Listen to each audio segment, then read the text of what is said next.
Steffes of the Washington Gas said it well when discussing gas bans. The idea that we're going to push the gas back down the power line and use it in a less efficient manner than you would use it at your home is absolutely going to raise prices. Importantly, one of the bills we have on the docket, the Bipartisan Energy Choice Act, will prohibit state or local governments from adopting policies that ban access to an energy service that's based on the fuel that is sold. This includes building performance standards and codes that act as de facto gas bans. The Homeowner Energy Freedom Act will repeal the funding included in the IRA, which bribed states to adopt the 2021 IECC Model Code. Today we'll hear firsthand testimony of the chilling effect that it's had on home building in those states. Duplicative standards for manufactured housings have also decreased the production of affordable new housing. As home ownership continues to be a top concern for millions of Americans, we must remove regulatory red tape that has restricted options for families. The anti-fossil fuel agenda does not stop with the state or local laws. Federal policies like the required phase out of fossil fuel in federal buildings could jeopardize our national security. The Reliable Federal Infrastructure Act will repeal this inappropriate policy, and the Bipartisan Federal Mechanical Insulation Act will refocus evaluations for federal buildings on the potential for implementing true energy efficiency measures like the installation of mechanical insulation. The legislation before us today is focused on restoring consumer choice, especially for America's working families.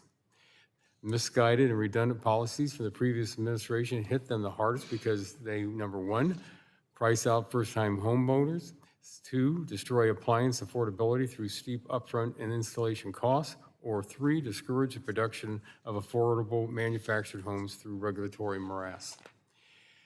The Don't Mess With My Home Appliances Act will make much-needed statutory reforms to energy efficiency and standards for appliances, which have increased costs while deteriorating in performance because of overregulation. Lastly, the Shower Act will codify a common-sense definition of a shower head, improving water pressure for those who desire that choice. We've also included, at our Democrat colleagues' request, legislation by the gentleman from New York's 20th District on DOE's Weatherization Assistance Program. While I have concerns with the bill as introduced, we're willing to work with our friends on the Democratic side to reach compromise. Altogether, the majority of the bills before us today represent an opportunity for this committee to refocus energy efficiency policies on true energy savings, whether reflected in the cost of an appliance or the utility bills for hardworking American families. I want to thank our witness for appearing before us today, and the chair now recognizes the gentlelady from Florida's 14th District, the ranking member of the subcommittee, for 5 minutes for an opening statement. Thank you. Well, thank you, Mr. Chairman. Good morning, everyone. Here we are 9 months into the Trump administration, and Republicans in Congress have done nothing to lower energy costs. In fact, energy costs keep going up, up, and up, and the GOP policies are making it worse. You know, Americans deserve better. Household electricity prices are up 10% this year. 1 in 3 households is cutting back on basic necessities like groceries to afford their electric bills.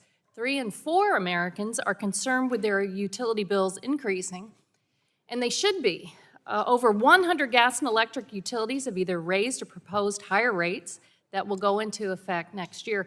And in Florida, Florida's largest utility earlier this year filed a petition for a rate increase across 43 counties to increase rates by nearly $10 billion over the next 4 years. And customers are already paying $400 more annually than they were 5 years ago.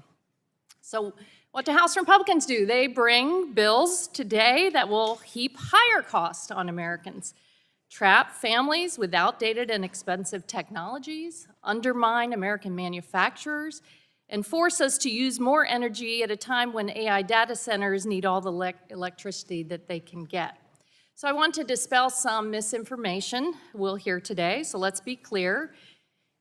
Energy efficiency saves money, reduces consumer costs, and it increases household comfort, reliability, and resilience.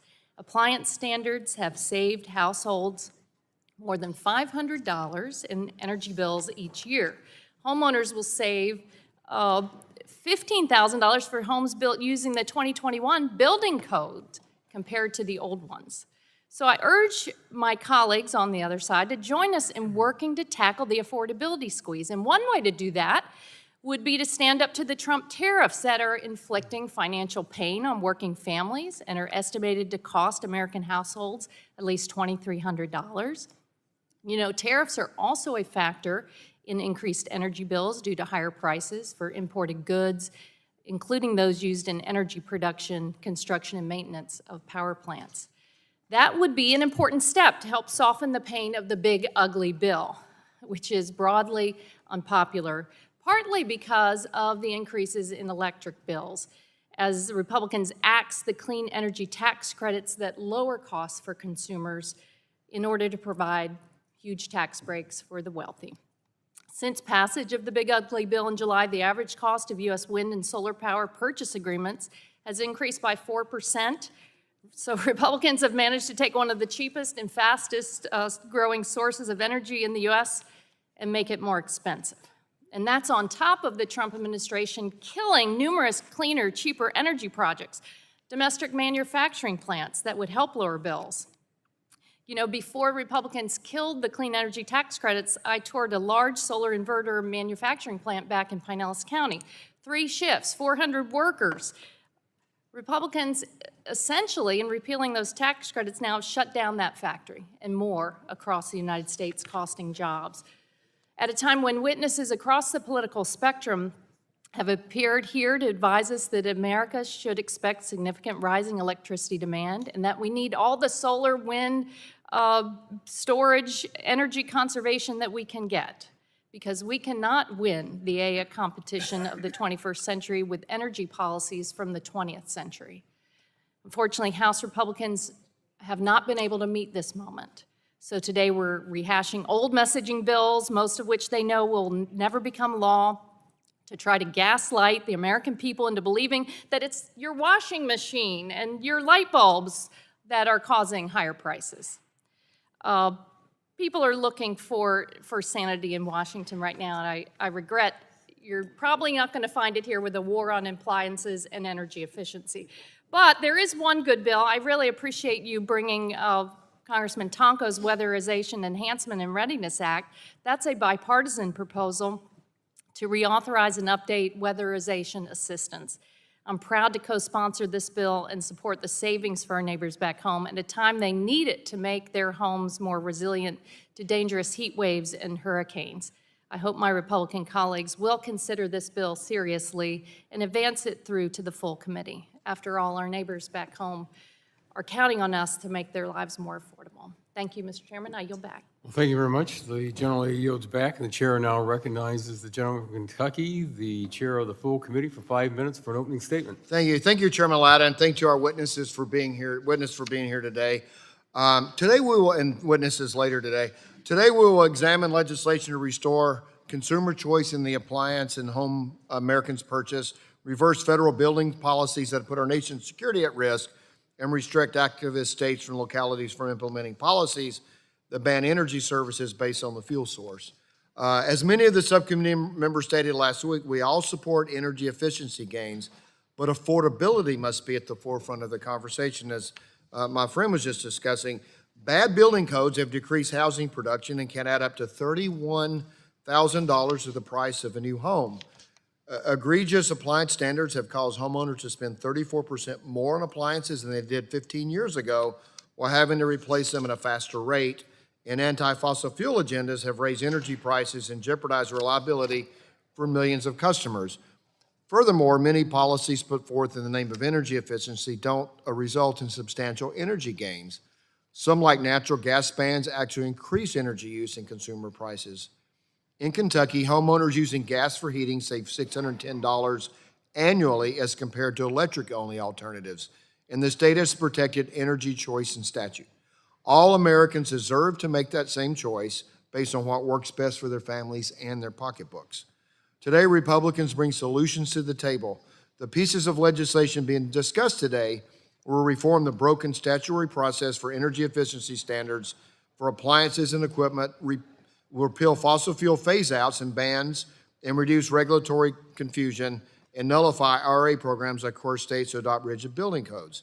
As Chair Latta mentioned, the subcommittee will also discuss a bill from Representative Tonko on the Department of Energy's weatherization program. We're willing to work with our Democratic colleagues to see if we can reach a compromise on that bill. I look forward to hearing today, and I just want to say that we do have rising demand of energy. And so if the previous 4 years hadn't done what they did, if it was still the same, the rising demand of energy, if we don't produce more energy, is going to have an increase in energy prices. That's just the supply and demand. And so we have to make it more affordable. We have to make it more abundant, and it has to be all the above. But wind and solar is subsidized because it's expensive. It's not because it's cheaper. I mean, it's because it's expensive. If it was cheaper, it wouldn't have to be subsidized. And sometimes the subsidies distort the investment where you get non-dispatchable power. That's what we're talking about today. So it has to be all the above. It has to be all of the sources, but it also has to be where it makes economic sense to do so.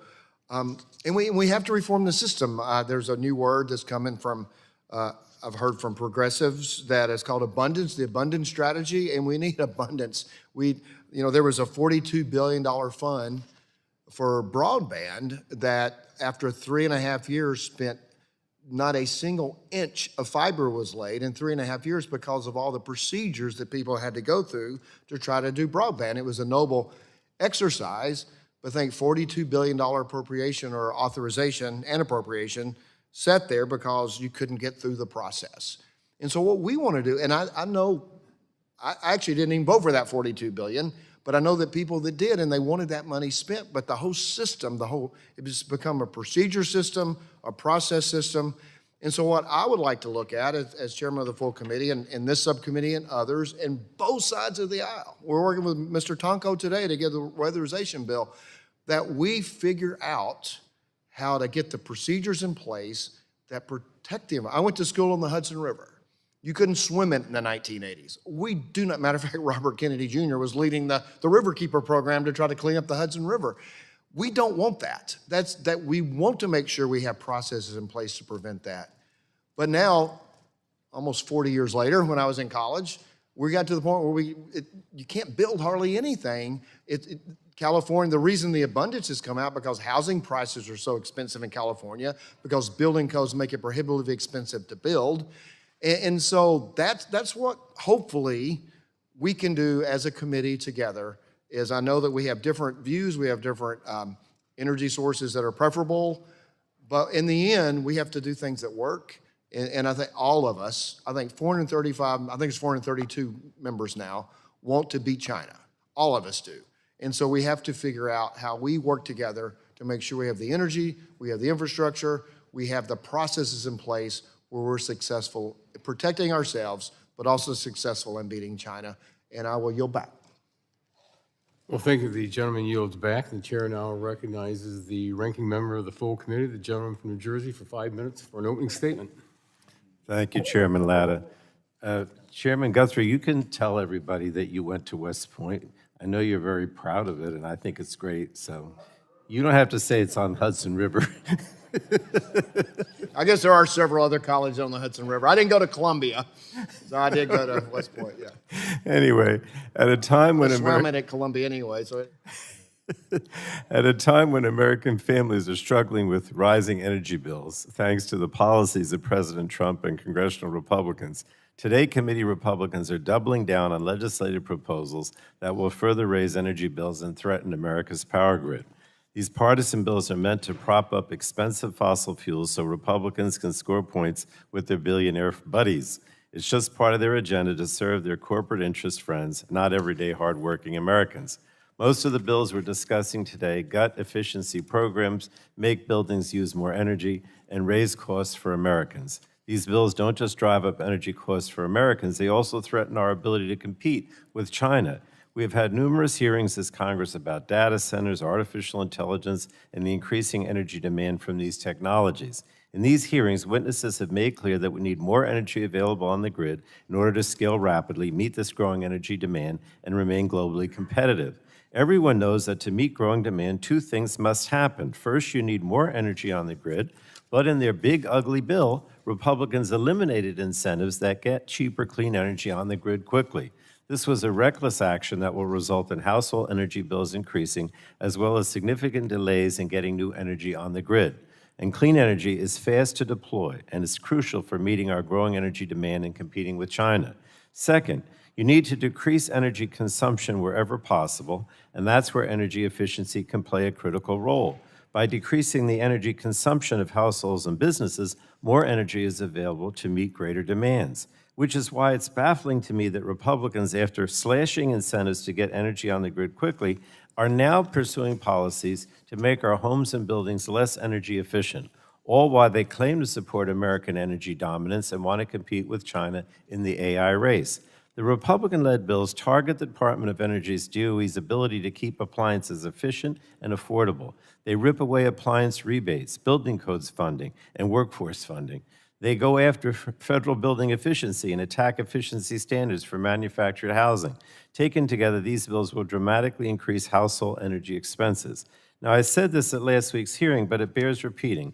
Congressional Republicans in the Trump administration spent the first 8 months of the year targeting efficiency standards through numerous Congressional Review Act resolutions, gutting clean energy initiatives, keeping expensive fossil fuel plants online, and imposing costly tariffs that are supercharging inflation. These actions directly result in rising costs for Americans. Republicans don't care about lowering costs. All they care about is rewarding their oil and gas friends, punishing clean energy, and keeping President Trump happy. Now, there are a couple of bipartisan bills that I do support on the agenda, including Congressman Tonko's Weatherization, Enhancement, and Readiness Act. And this bipartisan bill reauthorizes the Weatherization Assistance Program and raises the average cost per household so that more families can receive assistance that better matches their need. It also reauthorizes the Weatherization Readiness Program to help households pursue structural repairs so they can receive weatherization assistance. And this is an important and timely bill. But I really do hope that the bipartisan bills on today's agenda receive the support they deserve. And I hope we can turn a corner on discussions about energy efficiency and recognize it really is one of our best tools for keeping costs low and also for remaining competitive. And so I thank the witnesses for being here today and yield back the balance of my time, Chairman Lana. Well, thank you very much. The gentleman yields back the balance of his time, and the chair. This now concludes our members' opening statements. The chair would like to remind members that pursuant to committee rules, all members' opening statements will be made part of the record.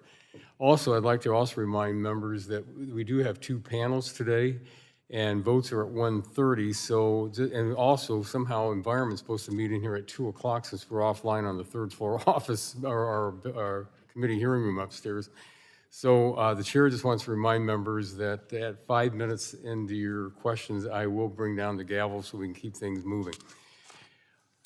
Again, I want to thank our witness for being with us today and taking the time to testify before our subcommittee. You're going to have 5 minutes for an opening statement and followed by a round of questions from our members.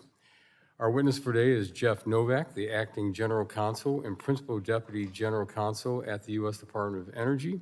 And again, Mr. Novak, we appreciate you being here today, and you are being recognized for 5 minutes for an opening statement. So you press that button and pull up the mic close, and we'll like to hear your testimony.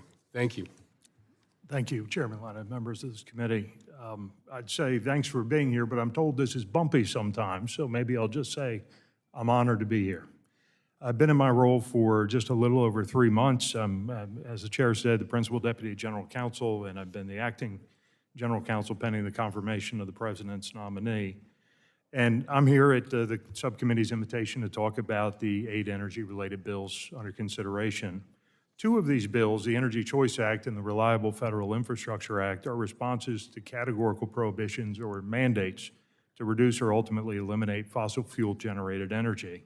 At last count, 149 jurisdictions have adopted laws or ordinances effectively banning natural gas consumption and, by extension, gas appliances. Some do this directly by mandating all electric energy supply for newly constructed or renovating residential and commercial buildings. Some do this indirectly by mandating net zero energy standards or zero emission standards for natural gas-fired furnaces and water heaters.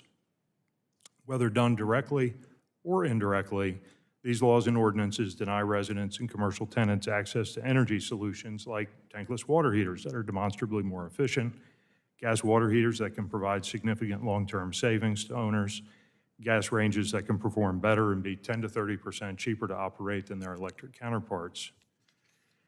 Two of these bans or mandates, and the question of whether they fall within the broad preemptive provision of the Energy Policy and Conservation Act of 1975, are the subject of ongoing litigation in the Second and Ninth Circuits. The Energy Choice Act, the first of these bills, would bar states and localities from prohibiting or limiting energy service based on the type or source of energy to be delivered. This legislation would enable a broader range of energy solutions that would in turn both preserve and expand consumer choice in regard to the appliances that they depend on to heat their homes, to heat their showers, to wash their clothes and dishes, and to cook their food, while also yielding significant savings to U.S. households. I'll add that access to natural gas or propane can be more fundamental than energy inefficiency or costs, as we saw in events like the Christmas blizzard of 2022, when people with all-electric heat froze to death inside their homes during extended power outages. The Reliable Federal Infrastructure Act would amend Section 305A3 of EPCA to strike the requirement that the Secretary of Energy promulgate energy performance standards for federal buildings, mandating the reduction and eventual elimination of fossil fuel-generated energy. The bill enables a broader range of energy solutions at federal buildings that can help reduce construction and operating costs, as well as accelerating construction timelines by positioning decision makers to balance local energy delivery options against cost parameters and mission readiness needs. The third bill, the Don't Mess With My Home Appliances Act, presents a similar set of policy issues. The bill proposes several changes to the Appliances Standard Program that the Department administers under EPCA, and this includes the implementation of a mechanism for revoking prior energy conservation standards, revised criteria for determining the economic justification of a standard, a provision to address the fuel neutrality issues I mentioned in connection with the first two bills, a new test to address the utility or performance of an appliance, adoption of a significant energy savings threshold, and the localization of standard-setting criteria to particular appliances rather than broad factors such as greenhouse gas emissions and social costs. This legislation broadens choice and refocuses the cost-benefit analysis of the Appliance Standards Program to consumer impacts and significant economic benefits. The fourth bill, the Federal Mechanical Insulation Act, aims to address a gap in how regulators assess insulation and efficiencies in federal buildings under NECPA. Current assessments focus on the insulation of building envelopes, walls, and roofs. This bill recognizes that there are other insulation efficiencies gained by insulating piping, ductwork, HVAC, et cetera, and this bill clarifies that those efficiencies are properly included within statutory audits. The fifth bill, the Shower Act, would adopt the American Society of Mechanical Engineers definition of showerhead and require the Secretary to update federal regulations based on this definition, with the aim of increasing manufacturing flexibility and, by extension, consumer choice. The sixth bill, the Affordable Homes Act, streamlines the assessment of potential savings from energy standards imposed on manufactured housing and whether those savings offset costs to consumers from two regulators, currently the Departments of Energy and Housing and Urban Development, to one, HUD. The seventh bill, the Homeowner Energy Freedom Act, repeals three state and community or SCEP programs for sending up unobligated funds that were appropriated for high efficiency electric home rebate program, as well as the funds that were appropriated to provide assistance to states and localities adopting energy conservation building codes. As the chairman mentioned earlier, according to the National Association of Home Builders, these compliance costs add as much as $31,000. Wrap up real quickly, if you could, please. $31,000 in additional costs with a payback period as long as 90 years. And the eighth bill, as we mentioned, is the Weatherization, Enhancement, and Readiness Act. The department would welcome the opportunity to provide technical assistance on these bills. Well, thank you very much for your statements this morning. And the chair now will move to our questions from the members, and I will begin with my questions, recognize myself for 5 minutes. When Congress reauthorized the Weatherization program in 2020, we also required DOE to study the effectiveness of a program that includes grants to make homes ready for weatherization. DOE has not completed that evaluation, is that correct? That is correct, Chairman. Thank you. When you perform this evaluation, will you evaluate whether some types of entities are more effective than others in implementing the Innovation Enhancement Program and weatherization in general? Yes, sir. And will you also look at how states safeguard against waste and abuse? Yes. Okay, let's, if we could back up to my second question on the, when you're looking at evaluating what types of entities are more effective than others, any idea what those might be right now, what's more effective than others? Or is it something you're going to have to look at when you do the study? I'm sorry, Mr. Chairman, but the acoustics are a bit off. Could Okay. I ask you to restate the Yeah. question? Again, when you do the study, and maybe it's a little bit early, maybe you're into the study right now, but when you're looking at the effectiveness of in implementing the innovations and enhancements in the program and also in weatherization, do you know what you're specifically going to be looking for right now? Mr. Chairman, I'll have to take that question up with staff in terms of the scope of the assessment. Okay. What about on the waste and abuse? Are you still looking at formulating that at the staff level? On how Correct. you're doing that? Correct, Okay. Mr. Chairman. Billions of taxpayer funds have been obligated and expended on weatherization over the past 4 years, including $3.5 billion in Infrastructure Investment and Jobs Act. DOE has not done a full assessment of the broader weatherization program since 2014. Do you know what DOE's plans are to conduct a full assessment of the broader weatherization program at this time? If I can, Chairman, I'll take that question for the record and provide a follow-up to this. Okay, appreciate that. Do you also believe that Americans should have, do you believe Americans, consumers should pay more for a dishwasher, for example, to offset the social cost of carbon emissions? The policy position, sir, is no, we do not. At a personal level, I would say I don't either, just having bought a dishwasher that doesn't do what I'd like it to do. Well, let me ask another question. From DOE's perspective, how does limiting natural gas impact grid reliability? Well, fewer choices put more strain on the existing grid. There are some really interesting developments that are going on now. For example, co-located gas generation facilities at data centers. It's a fascinating area of development. And the idea here is that energy-intensive uses, and one of the problems we're trying to solve for is that most everybody got it wrong in terms of the forecasting. Nobody anticipated the NVIDIA chip, the energy demands of the NVIDIA chip, much less the cooling demands of chips that run hotter. This is something that we've got innovation. The idea here is to have more choice. A broader range of choice means more opportunity for innovation. And I'm familiar with others who are developing business models around, again, a co-located gas-fired plant at a data center with the idea that it wouldn't draw on the grid at all. In fact, it might push excess electricity onto the grid rather than drawing from it. So it would be neutral in regard to, and maybe positive benefits to ratepayers. Well, you brought, when you're talking about the data centers in particular, because we know that you're going to have your primary source and you're going to have two backups going into that data center. So because there can never be a glitch in a power source when you're doing that. So that's very, very important when you're talking about the reliability of the grid. I'm going to yield back the balance of my time and recognize the ranking member of the subcommittee for 5 minutes for questions. Well, thank you, Mr. Chairman. Mr. Novak, welcome. Thank you. Last week, Secretary Wright and the Department of Energy claimed online that wind and solar energy infrastructure is essentially worthless when it is dark outside and the wind is not blowing. Why is the Secretary and the Department ignoring batteries? And because that's been such a long time research and deployment priority of the Department of Energy. I'll say, Member Castor, I'm a lawyer, not a policymaker.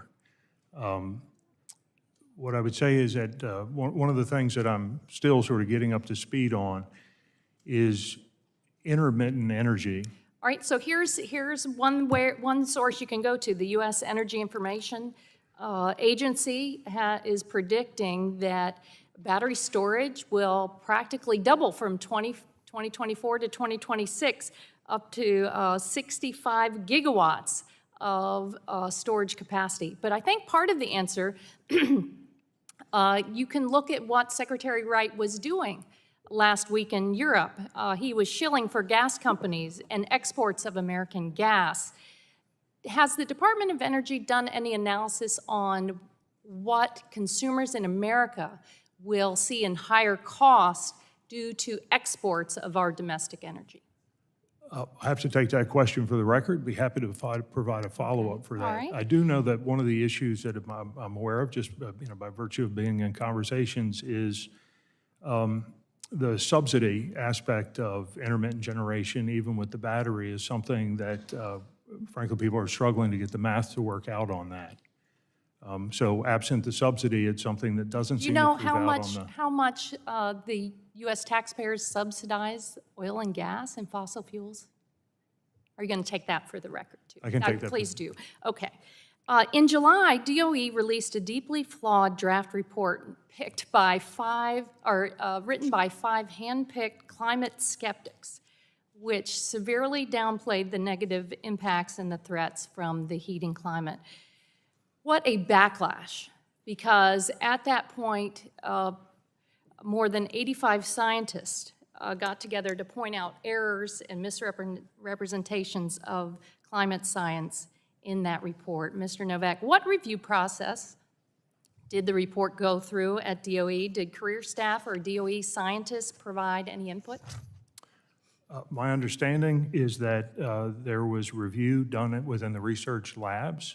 I'll say as to the... Well, we're going to need that in detail because that has not, that certainly hasn't been provided by this working group. DOE's so-called climate working group did not issue any public notice for its meetings or attempt to balance the points of view of its members. Do you believe the group violated the provisions of the Federal Advisory Committee Act? I'm sorry, was that a question? Yes. You're acting general counsel? No, I do not. This group, which I'll add, included the former chair of Georgia Tech School of Earth and Atmospheric Sciences, who was part of the National Research Council's Climate Research Committee, a theoretical physicist who served in the Obama administration as Undersecretary for Science at the department, the professors who were the first ones to successfully develop a satellite temperature record. This was a distinguished group. Why did they try to write that report out of public view? Again, I think the point of this, and I'll say up at the outset, I'm here to testify on the 8 bills before the committee, so this is a bit of field of what I prepared for today.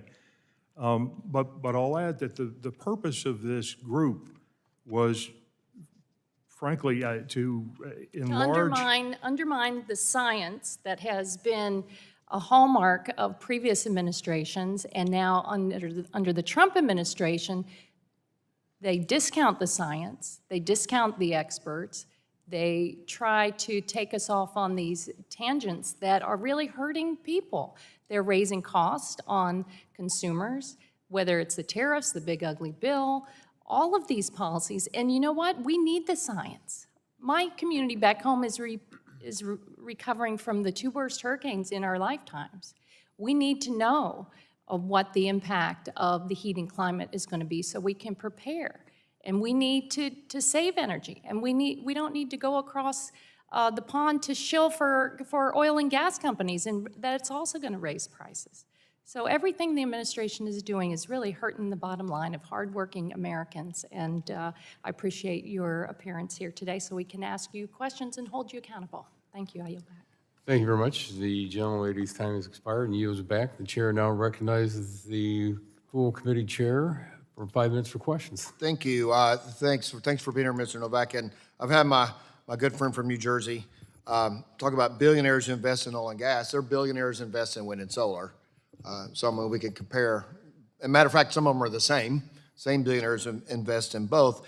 And I would guess, and I absolutely hope, somebody invests and creates a sustainable battery that's affordable, that can store wind energy, that can compete with all the others. And I hope somebody can do that. And I guess if somebody figures that out, they will be a billionaire, because it'll be valuable to the world to have a battery that's affordable, sustainable, and have wind and solar that works and is dispatchable. So, and I hope that comes to pass.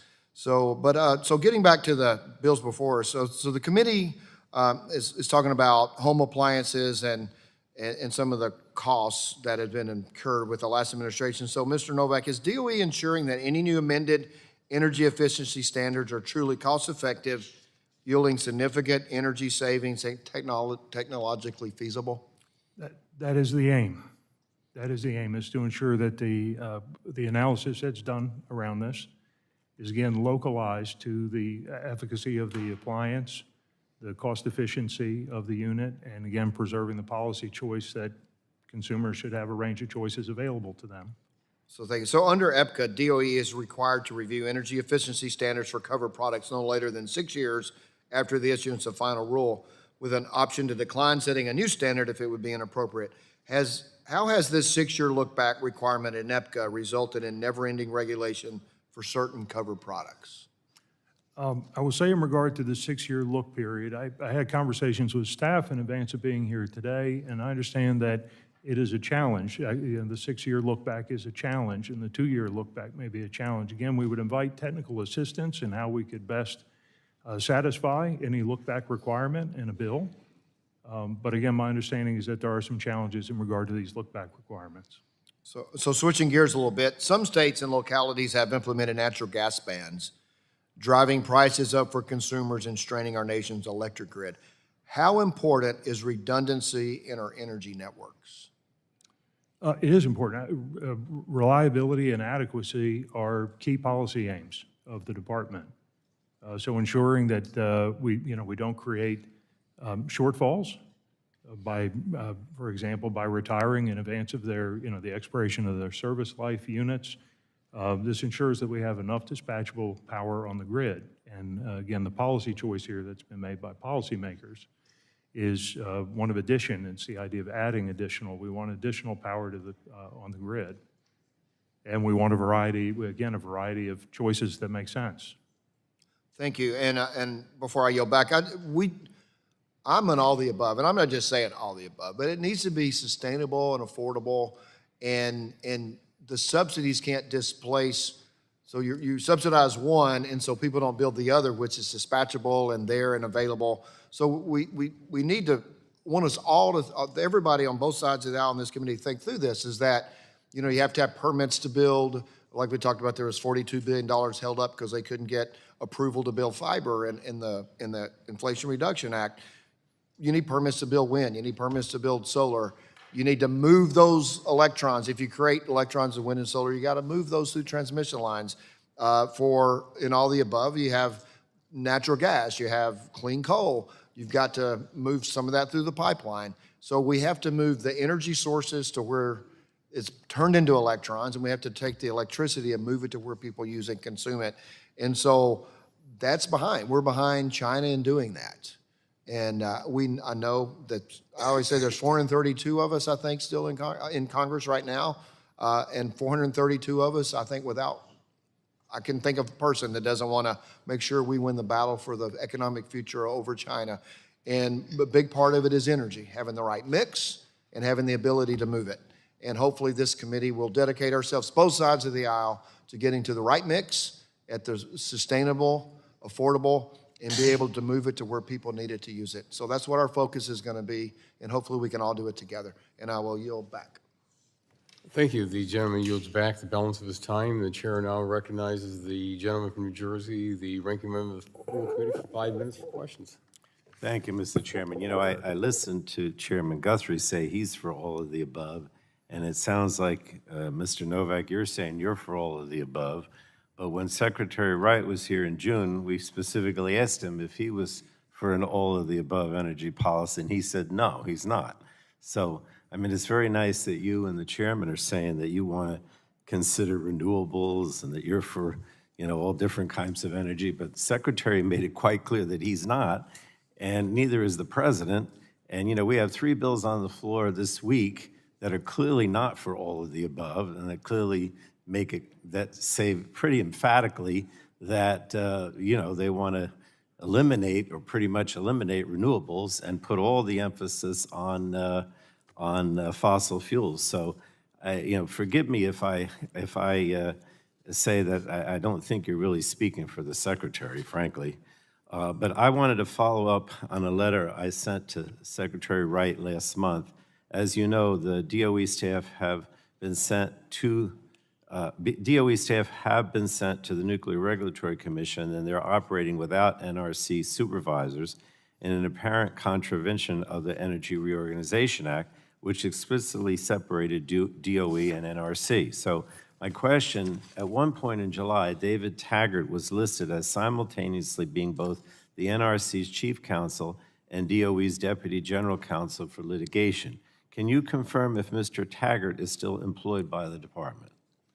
He is not employed by the department and hasn't been since he went to NRC. All right, so when did Mr. Taggart actually cease being a DOE employee, approximately? I'll take that for the record, but I believe it's 2 months that he's been at NRC. And on that day, when he ceased to be a DOE employee, who was his supervisor at that point, you know? Would have been me. It would have been you. So I joined May 22. David had been at that point the acting general counsel. When I joined, he slid into the deputy general counsel role and then subsequently moved to NRC. Well, I'm saying point this I because ceased my as supervisor. concern is that the department administration have broken the law when it comes to separating our DOE's, or separating out, I should say, DOE's function of supporting the nuclear industry and the NRC's job of regulating it. And I feel like we're getting a runaround here. So maybe that's why they sent you as the general counsel here today, because, you know, they've broken the law and, you know, they want to deal with this from a legal point of view. But I think it's important that the Republican majority finally begin to hold some oversight hearings of this administration rather than hearings on bills that will raise prices for Americans. But let me turn to the bills before us because I only have 2 minutes. According to Section 342 of the Energy Policy and Conservation Act, the Secretary may not prescribe any amended standard which increases the maximum allowable energy use or decreases the minimum required energy efficiency of a covered product, unquote. However, in May of this year, DOE proposed to weaken or eliminate standards for 17 products. And Secretary Wright was asked about this when he was before us in June, and he couldn't give us a straight answer, so maybe you can. So, Mr. Novak, can you explain how DOE decided it need not comply with Section 342 and judicial precedent the way I described, if you will? I'll have to take that question for the record. Be happy to provide a detailed response. Well, I would appreciate that. And, you know, I think it's clear that the DOE is breaking the law here, and American homeowners are going to pay the price. When your monthly energy bills keep going up because your home appliances use more energy, you know, I just hope that everyone remembers that the Trump administration is to blame here. I just think that what the department is doing is, you know, not only in terms of what they're doing with the NRC, but also what they're doing with energy efficiency is totally contrary to the statute. And, you know, I don't know if you as the general counsel can't answer that question now. It's kind of unfortunate, but I appreciate if you would get back to me. But I'm going to reiterate again. You know, you come here and the chairman keeps talking about all of the above, and I appreciate all that, but if you look at the bills that are on the floor today and what this Trump administration is doing, they clearly don't want anything to do with renewable energy. They want to prioritize oil and natural gas, and that's all because they want to help their oil and gas friends. And anybody who thinks contrary, I think, is just kidding themselves. So thank you, Mr. Chairman. Thank you. The gentleman yields back. The chair now recognizes the vice chair of the subcommittee, the gentleman from Texas, for 5 minutes for questions. Thank you, Mr. Chairman. Mr. Novak, thank you for being here. According to a December 2022 Government Accountability Office, GAO, report, the federal government is the largest energy consumer in the United States, with about 350,000 federal buildings, which are using over 344 trillion with a T BTUs of energy, and 119 billion gallons of water in 2021 alone.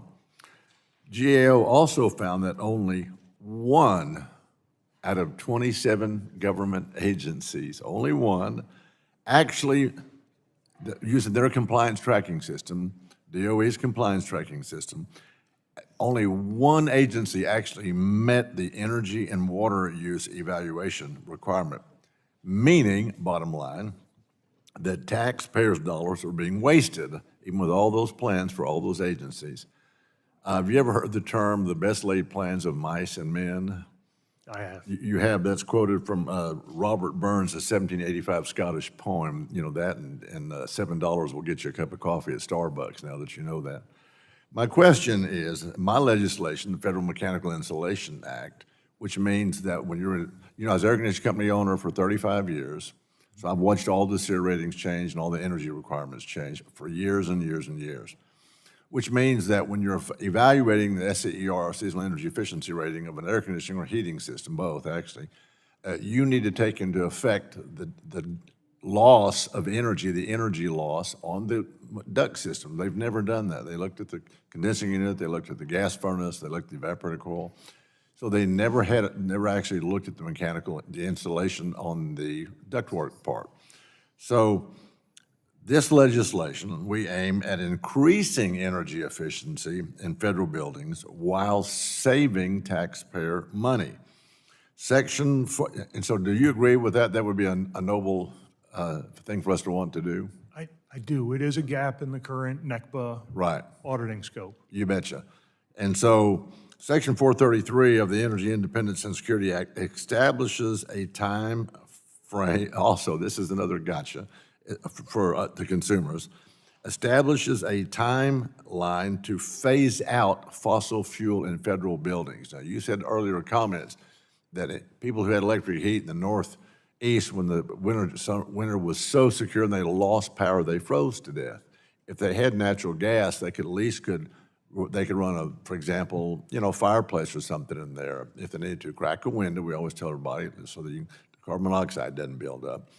So without intervention, if we don't get this bill passed where we figure in all the SEER requirements, without intervention, what might be the potential impacts on grid reliability if that 344 trillion BTUs currently supplied by fossil fuels was entirely shifted to the federal grid?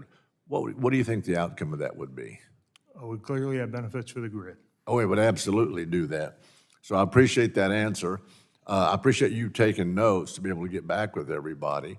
Appreciate your appearance here today. So thank you for being here and for bearing my history lesson. And Mr. Chairman, I'm going to yield back. Thank you very much. The gentleman yields back the balance of his time. The chair now recognizes the gentleman from New Jersey's 8th District for 5 minutes for questions. Thank you, Chairman. Mr. Novak, just quickly, do we need more energy production in this country? Just yes or no? Yes. Thank you. And is ensuring that consumers' energy bills are affordable a priority for this administration? Just yes or no? It is one of the objectives: affordable, secure, reliable, abundant. Appreciate that. And is it a priority of this administration to ensure that the United States continues to compete with China with respect to energy production? It is. Thank you. In a hearing yesterday with Chairman Latta, he described that a large part of China's energy production comes from coal plants and cited this as a justification on why this administration is prioritizing the revival of coal energy. Would you say this is an accurate characterization? Yes or no? To compete with China, they utilize coal, and therefore we should revitalize coal in the United States to compete with China. Is that a fair assessment? Yes or no?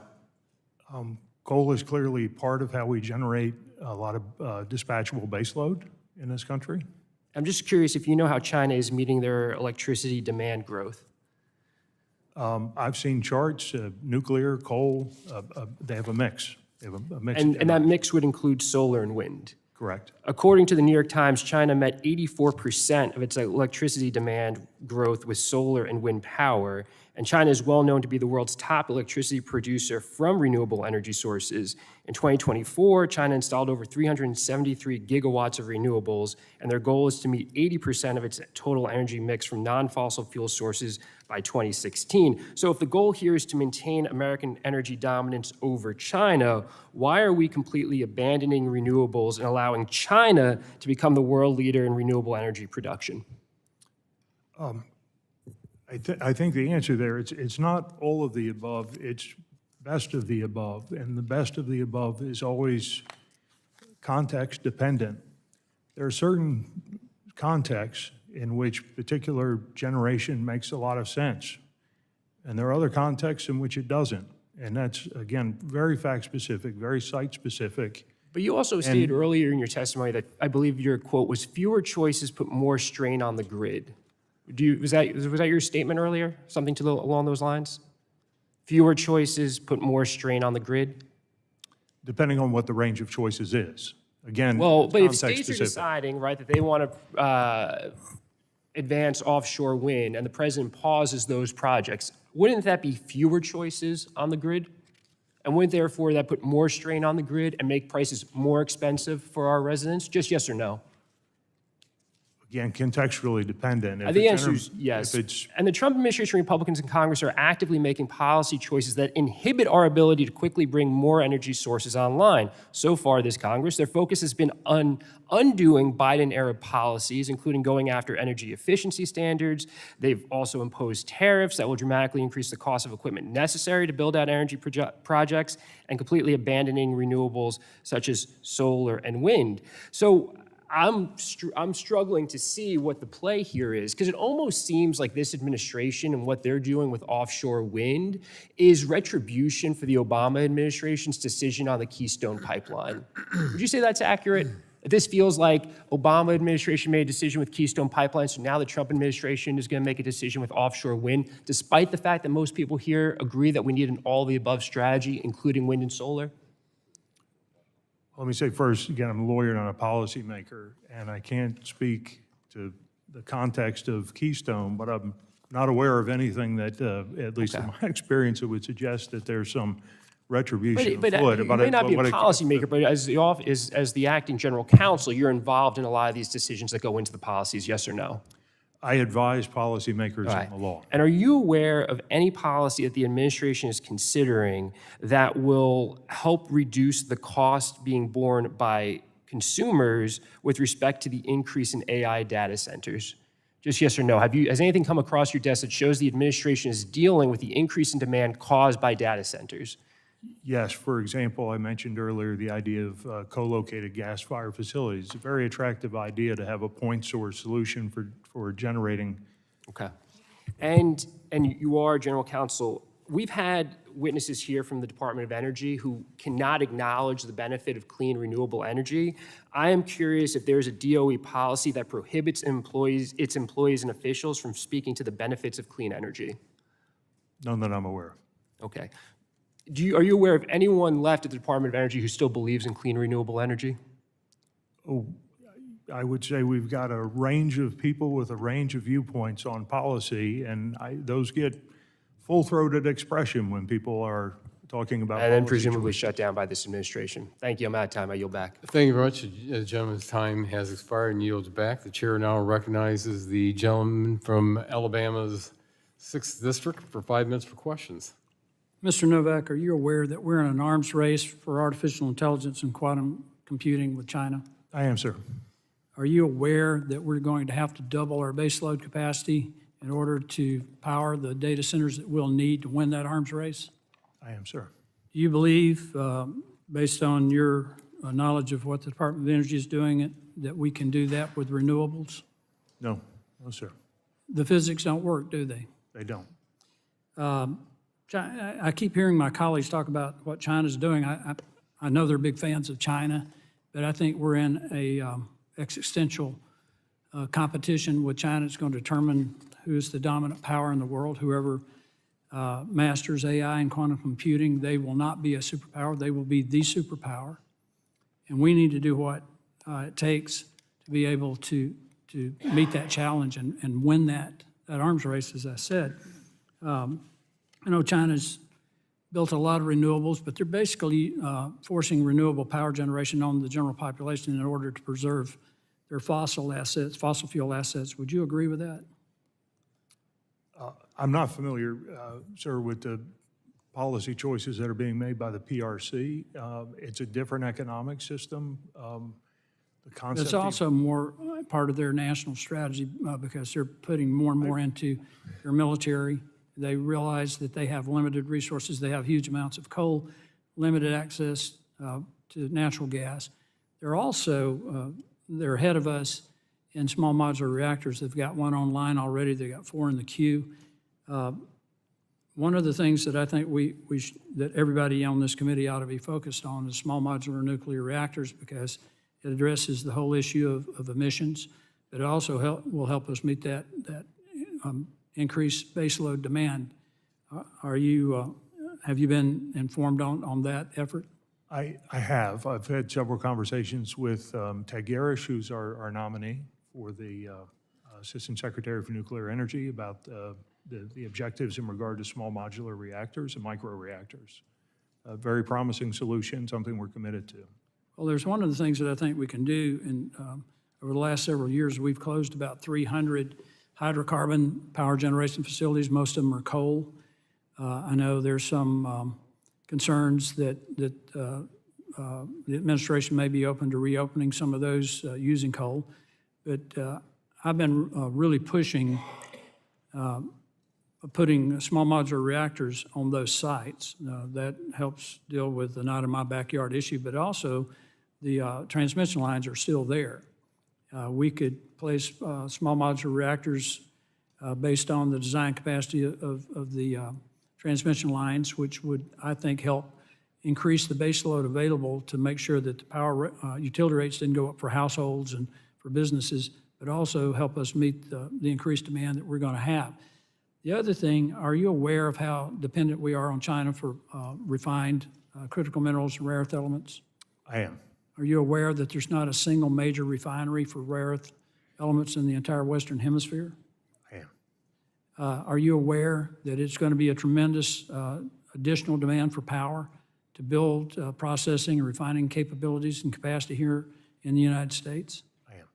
Can we do that with renewables? Yes. Do you think we can meet that power demand with renewables? No, sir. No, sir. You cannot have a power source that does not give you a consistent base load. Correct. Thank you. I just think that we're in a situation right now that we're no longer talking about economics. We shouldn't even be talking about politics. We ought to be talking about national security. We have a window that's going to close. If we don't meet this challenge, we're going to find ourselves in a really bad place, and the future of the country will be in the balance. That's my opinion. It's not just my opinion, it's the opinion of many, many others. So that's one of the reasons why this committee, under leadership of Chairman Guthrie and Latta and some of the others, have made it a top priority to meet that demand, to win that competition. So I just want to make this statement for the record. We cannot do it with renewables.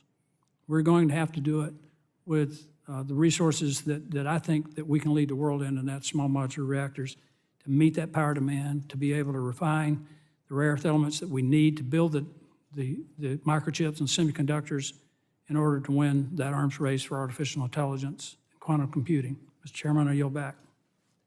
Thank you. The gentleman yields back, and the chair now recognizes the gentlelady from Virginia's 4th District. 5 minutes for questions. Thank you. Thank you, Chairman Latta and Ranking Member Castor, for holding this very important legislative hearing. We can't afford to turn away from energy efficiency at this critical moment.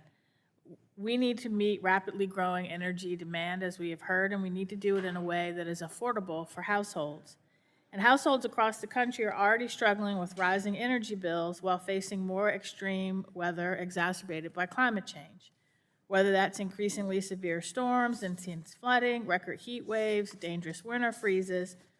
And that's why I'm grateful that we have included Ranking Member Tonko's Weatherization, Enhancement, and Readiness Act in our discussion today. This bill makes necessary investments to help more low-income families weatherize their homes by fixing structural, plumbing, roofing, and electrical issues.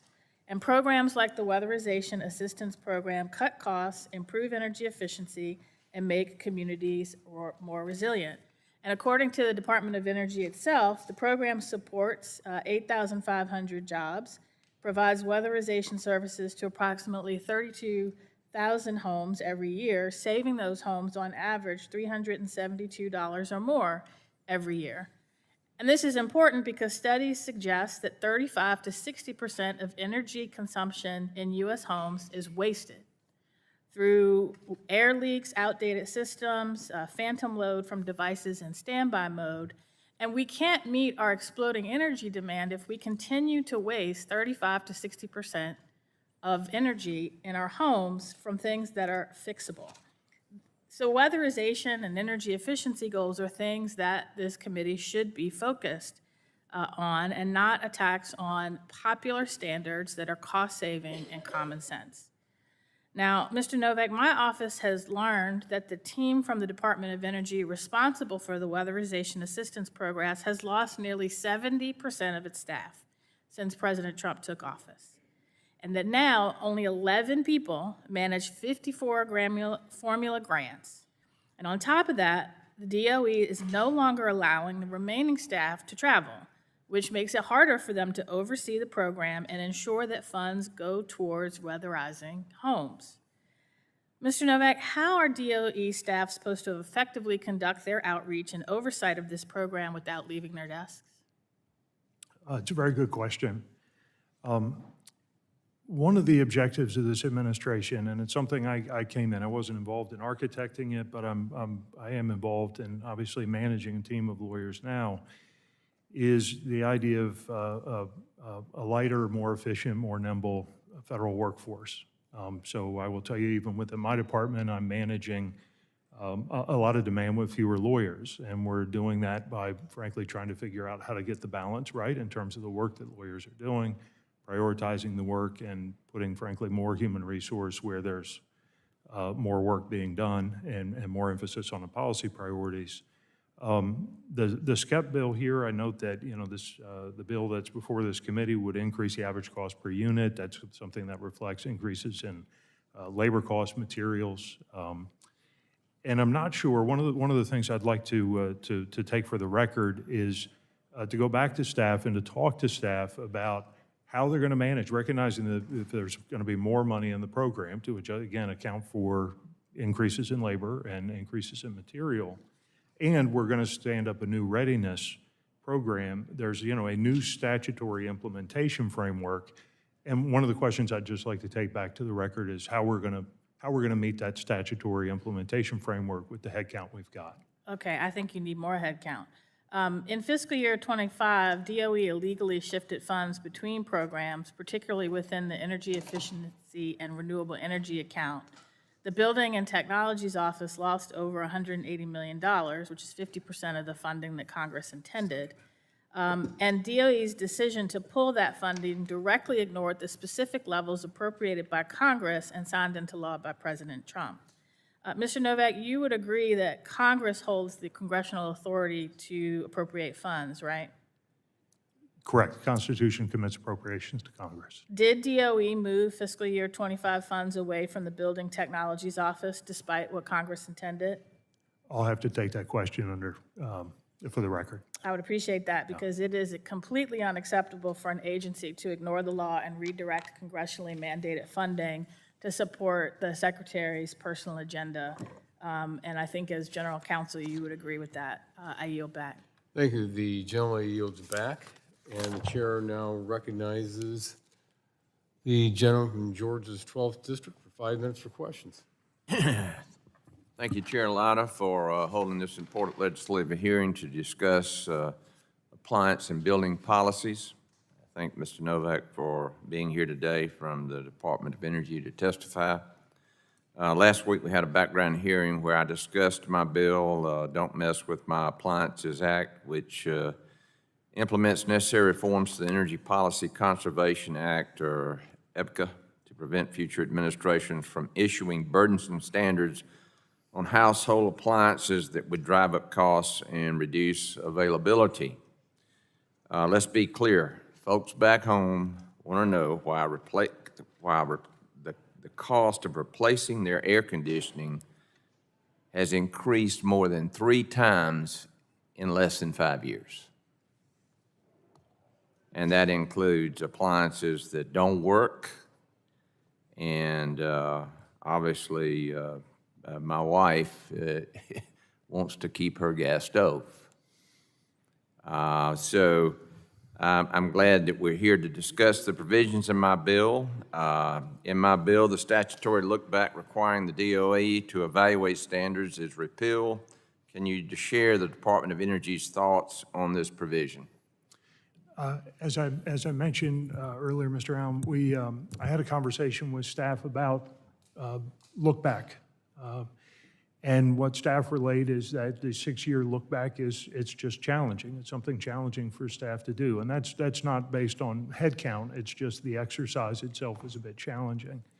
And the view was that, a more frequent look back thing just basically means, more challenges over a shorter period of time. This is an area where we would invite technical assistance. We'd love to work with this committee to figure out how we can address some of those challenges in performing lookbacks if this bill should become law. My bill also requires a payback period of 3 years. Can you share with the Department of Energy's view on that?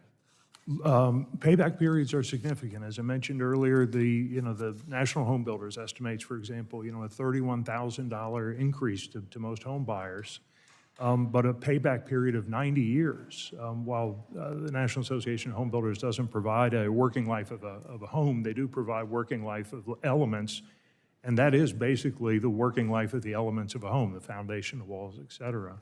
So in terms of consumers being able to have a range of choice and for those choices to be informed, knowing the payback period and having a reasonable payback period is significant. To wait for a 90-year payback is not, you're not getting your money back in 90 years. How is the department currently prioritizing consumer savings in the rulemaking process? I'll have to take that question back to staff that handles the rulemaking in this area. Can you share any other insights on how my bill will protect consumer choice and affordability for appliances?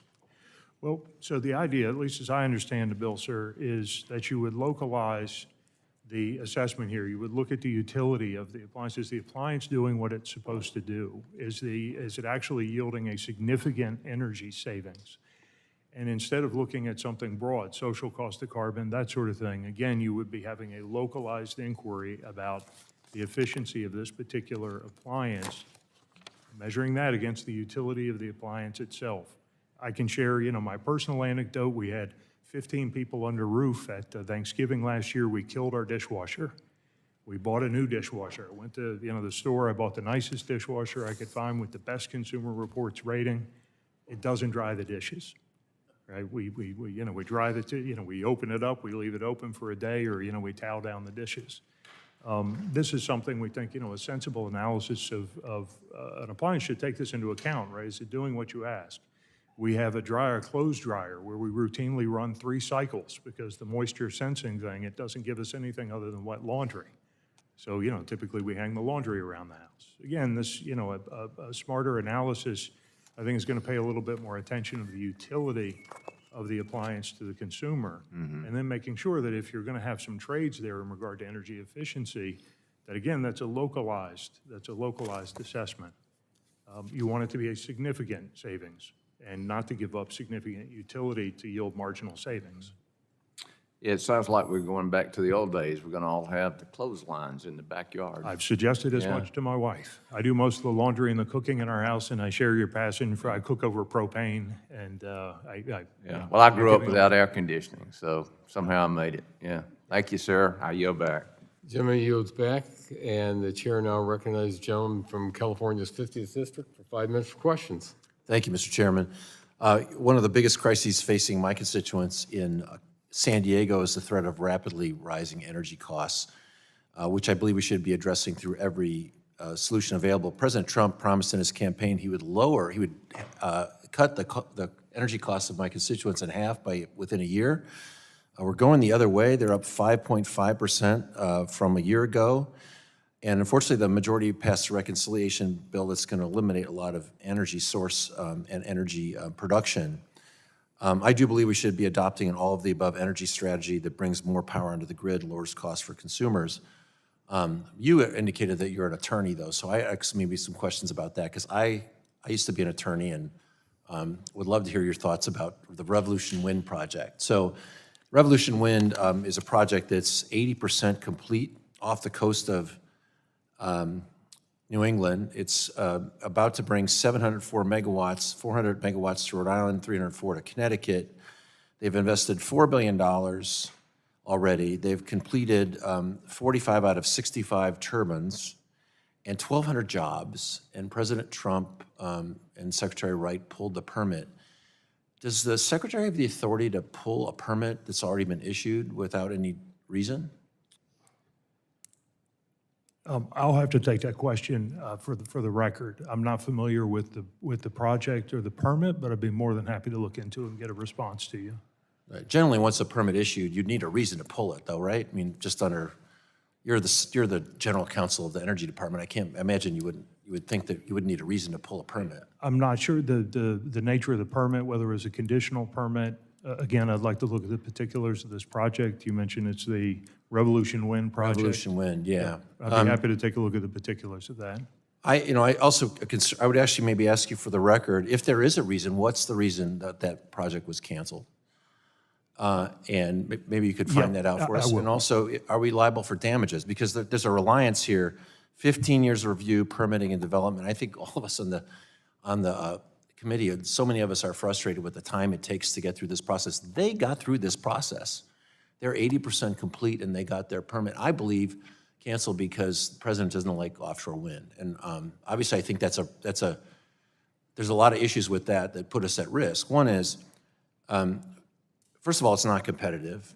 China installed 80 gigawatts of wind last year.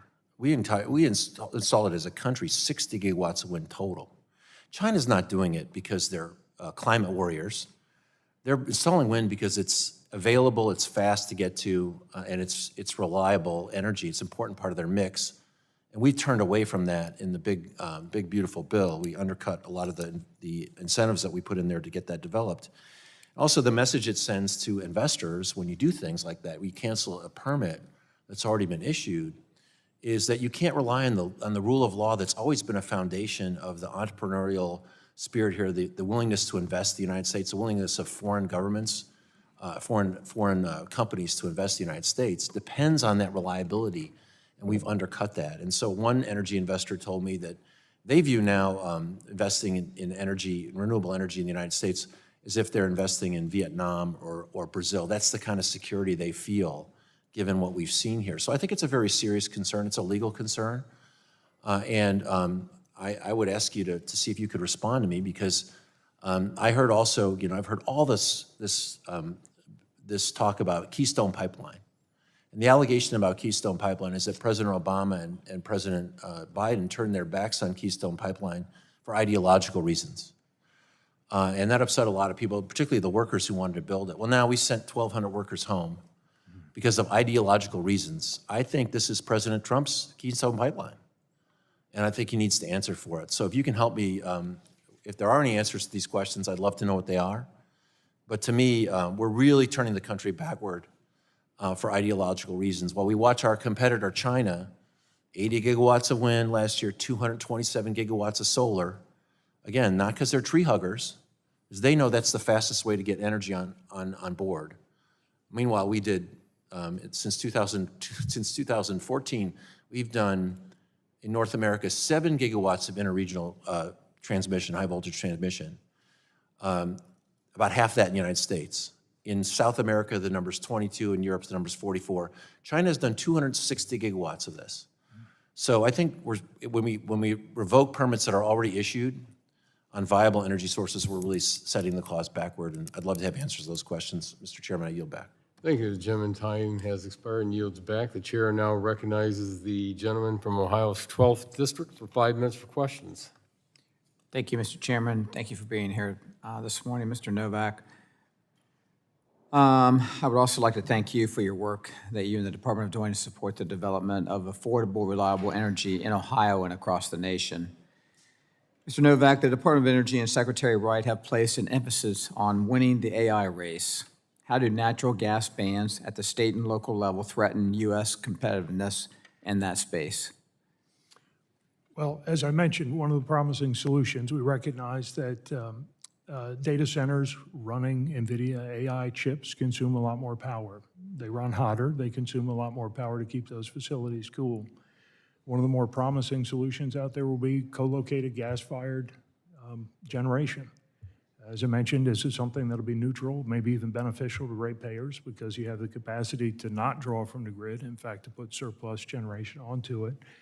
And again, to remove the natural gas as an option, as 150-some jurisdictions have done,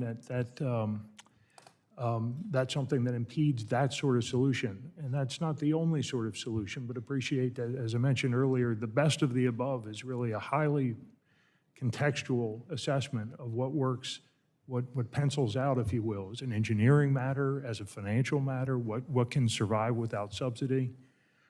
This is very fact-dependent. And again, sort of removing the choice, if you will, is something that stifles innovation. And this innovation is going to be absolutely key to the AI race. All right, thank you. Will forced electrification raise electricity prices for consumers? I think it will. In that, what are you seeing in areas like New England? Well, so for example, in New England, as I mentioned earlier, with the the Christmas storm from a few years ago, extended power outage in an all-electric home, that's a big issue. We depend in our home, for example, on propane, not just to cook, but that's what heats our home also. It's what heats our water. All of our neighbors are like this. I'm in a neighborhood that's been there since 1890. That's our best option, frankly. In places where you have exposure to, cold winters, long cold winters, to remove one of the options and to insist on electrification, it comes at a cost and it comes with risk. Thank you. My next question is about H.R. 4690, the Reliable Federal Infrastructure Act, introduced by my friend Congressman Langworthy from New York. If left in place, the Energy Independence and Security Act would require the elimination of on-site fossil fuel use from new and renovated federal facilities beginning in 2030. Can you discuss the department's efforts this year to rein in the previous administration's rulemaking on Section 433? And as a follow-up, can you discuss why it's important for Congress to pass the Reliable Federal Infrastructure Act? I'll have to take for the record the question about the rulemaking, and I'll be happy to meet with staff and get you a response for the record on the status of the rulemaking efforts there.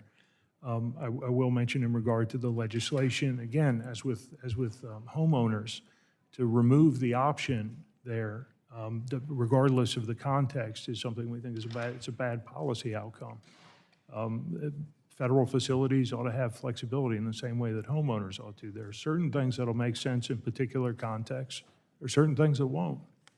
But to remove gas and coal fire, for example, from across the federal footprint, really hamstrings several things. There's not just cost of operation in terms of the utility bills that the government's going to pay over time. This also affects the way you're going to engineer the buildings. This is also going to affect delivery timelines. That in turn is going to affect mission readiness. So again, the view here is by having a suite of options there that gives you flexibility, technical flexibility, financial flexibility to do what makes sense in a particular context. Okay, thank you. Another bill I'm excited we are discussing today is H.R. 4626, the Don't Mess with My Home Appliances Act. This bill prohibits the Secretary from prescribing new or amended energy conservation standards for a product that is not technology feasible and economically justified. Mr. Novak, we saw the previous administration finalize a number of conservation and efficiency, standards that covered a range of home appliance products.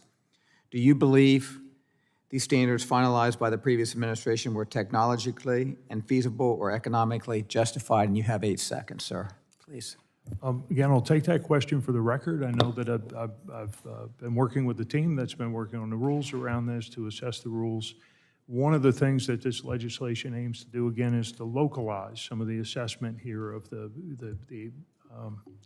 efficiency standards around appliances. And again, I think by refocusing this on significant benefit, significant savings, looking at the utility, again, does it work for the consumer? And what are the trade-offs there in regard to utility versus energy efficiency? Pardon me, the gentleman's time has expired, and the chair now recognizes the gentlelady from Colorado's 1st District for 5 minutes for questions. Thank you so much, Mr. Chairman. Mr. Novak, I've got a couple questions for you. Are you aware of the DOE estimate that the average American wastes as much as $400 or up to 20% of their annual utility bill on energy leaks, drafts, and outdated heating and cooling systems? I am not familiar with that You're not statistic. aware of that?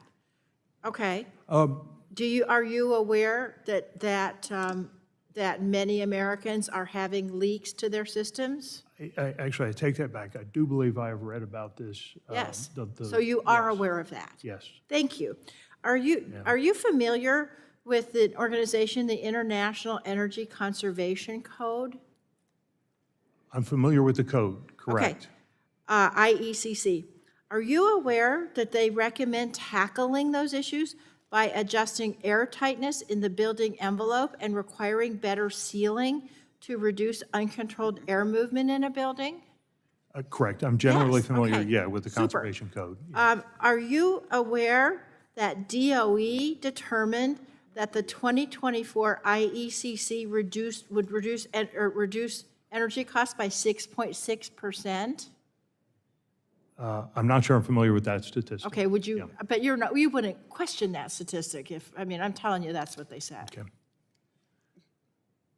Would you question that statistic? I don't have any reason, as I sit here, to Thank question you. that statistic. Okay, now, DOE, in fact, estimated the cumulative savings from installing modern energy codes between 2010 and 2040 at $182 billion annually. Were you aware of that? Not familiar with that statistic. Okay, well, I'll tell you that was what they said. So what those energy codes mean for an average home, I'd like to offer for a record a study from the Pacific Northwest National Laboratory, Mr. Chairman, that found the average homeowner could save almost $3,000 annually for single-family homes with the 2024 IECC, and I ask unanimous consent to put that in the record. Without objection, so ordered. Okay, so, Mr. Novak, in the budget proposal that Secretary Wright proposed for DOE, that would cut the Office of Energy Efficiency and Renewable Energy by 74%. Is that correct? I'd have to take that question for the record to go back Really? and look You at the don't budget know the assessment. answer to that question? You don't know that the budget proposal said that it would be cut by 74%? I don't work in that program office, so. Sir, right here, I've got it. And guess what? I'll have my staff give you a copy of it. Mr. Chairman, I'd like to ask unanimous consent to put that in the record, too. Without objection, so ordered. Thank you. So I'll tell you, that's what it says, 74%. Now, maybe you don't know this either, but I'm going to ask you, isn't it true that President Trump's budget would cut $4.025 billion from the Low-Income Home Energy Assistance Program, which helps low-income families meet the cost of heating and cooling their homes?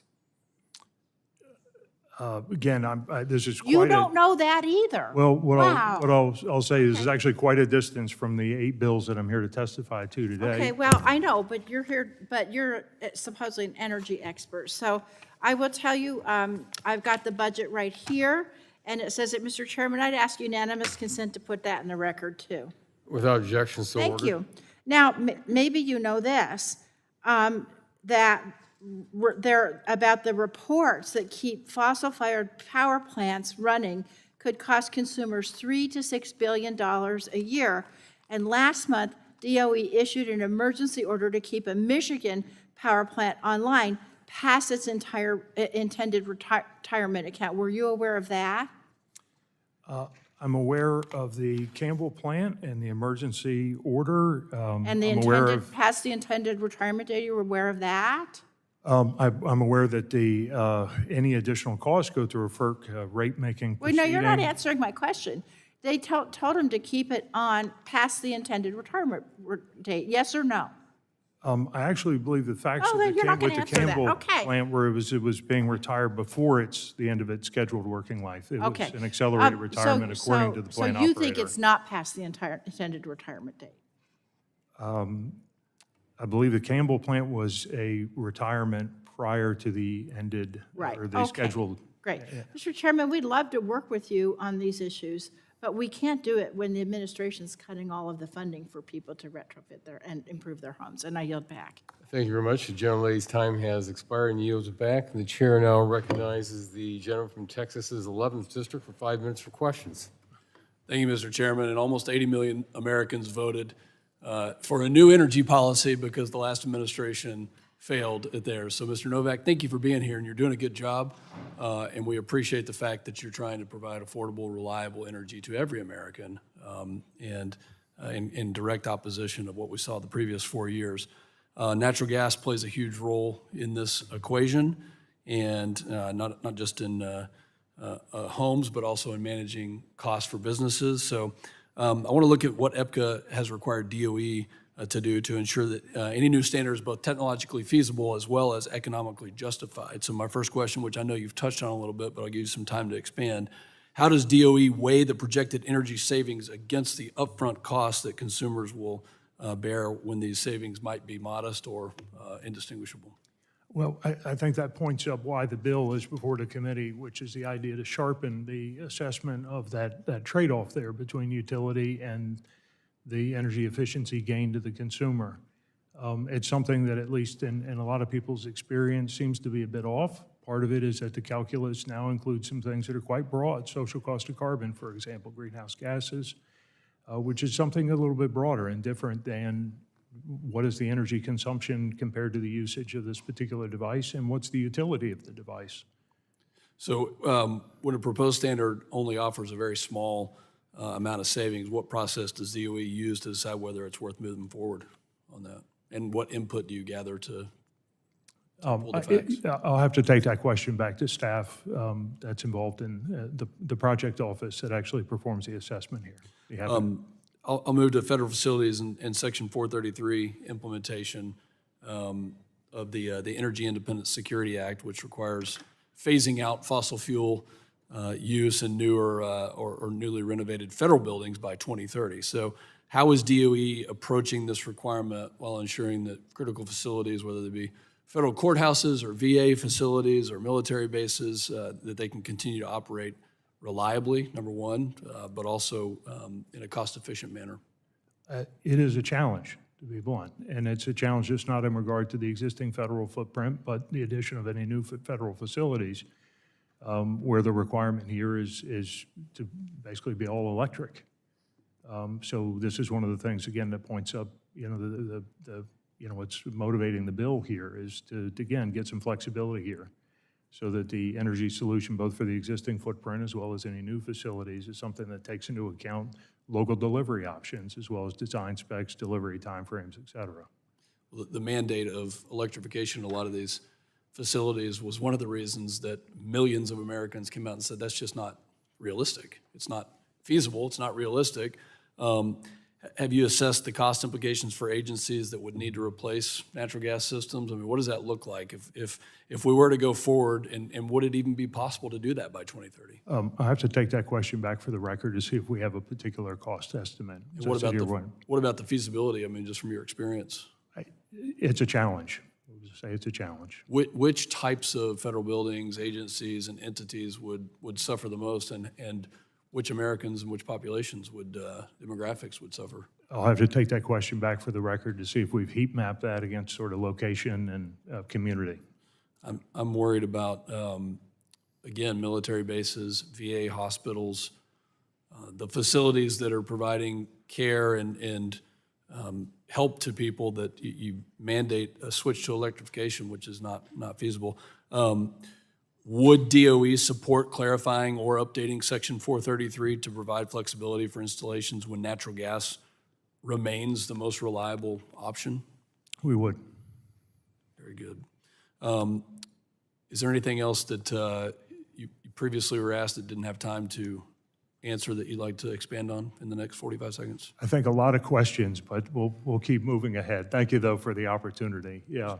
Thanks. Mr. Chairman, I yield back. Thank you. The gentleman yields back the balance of his time, and the chair now recognizes the gentlelady from California's 7th District for 5 minutes for questions.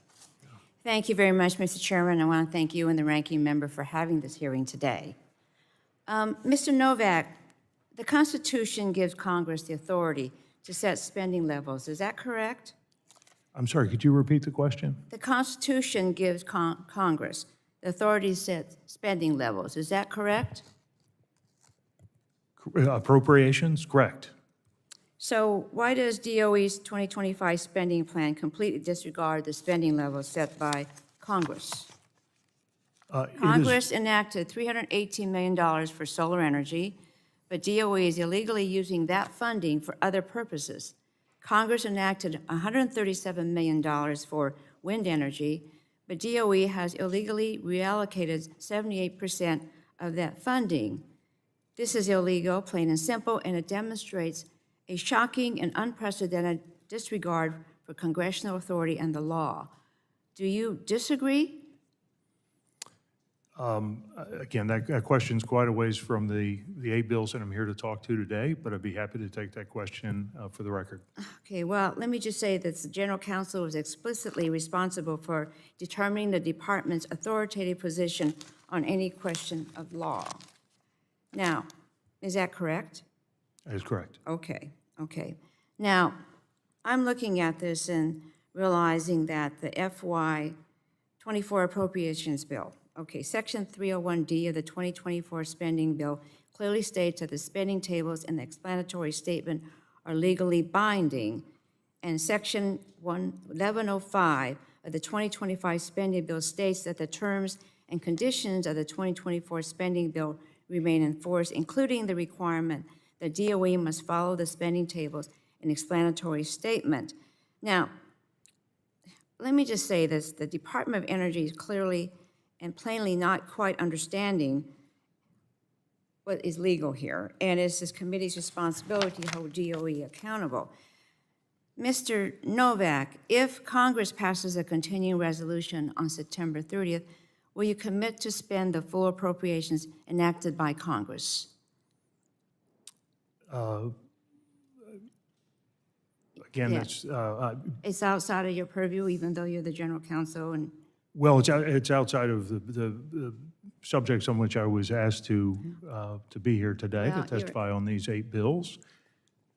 What I'll commit to is, it's my job to advise the department and the program element leads in regard to what the law requires. so you won't commit to spending the amounts for each office and program as specifically required in the law. So would you, as general counsel, look into this? I'm sorry, what was your question? As general counsel, I believe that is one of your responsibilities, is it not?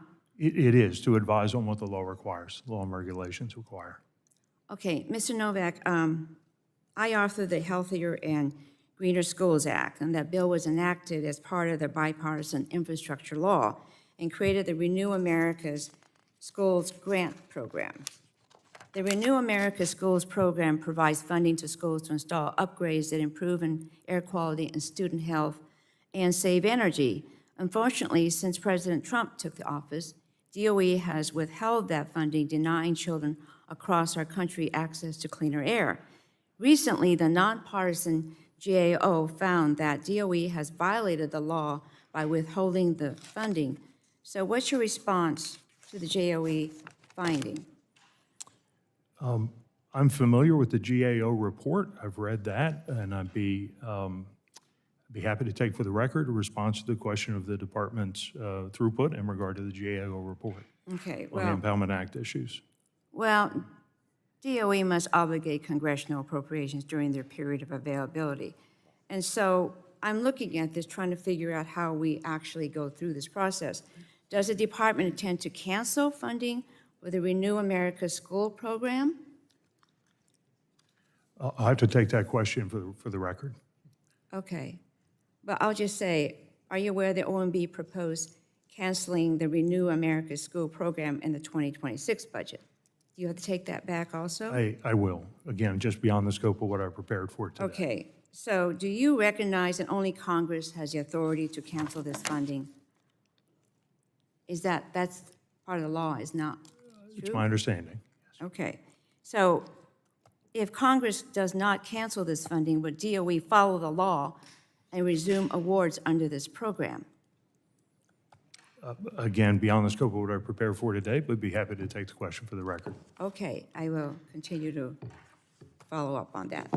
Mr. Chairman, I yield back. Thank you. The gentlelady's time has expired and yields back. The chair now recognizes the gentlelady from Tennessee's 1st District for 5 minutes for questions. Thank you, Mr. Chairman. Thank you, Mr. Novak, for being here today.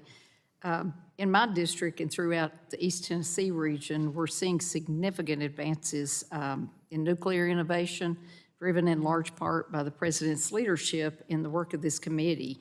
That's one of the reasons why I'm glad that the Energy Choice Act includes all sources of energy, such as nuclear and other emerging technologies.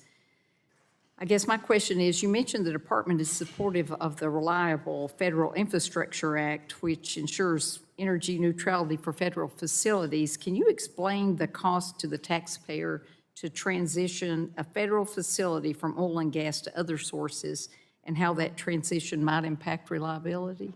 I'll have to take it in terms of the whatever analysis has been prepared by the department. I'll have to take that question for the record, but be more than happy to respond. Okay, thank you, sir.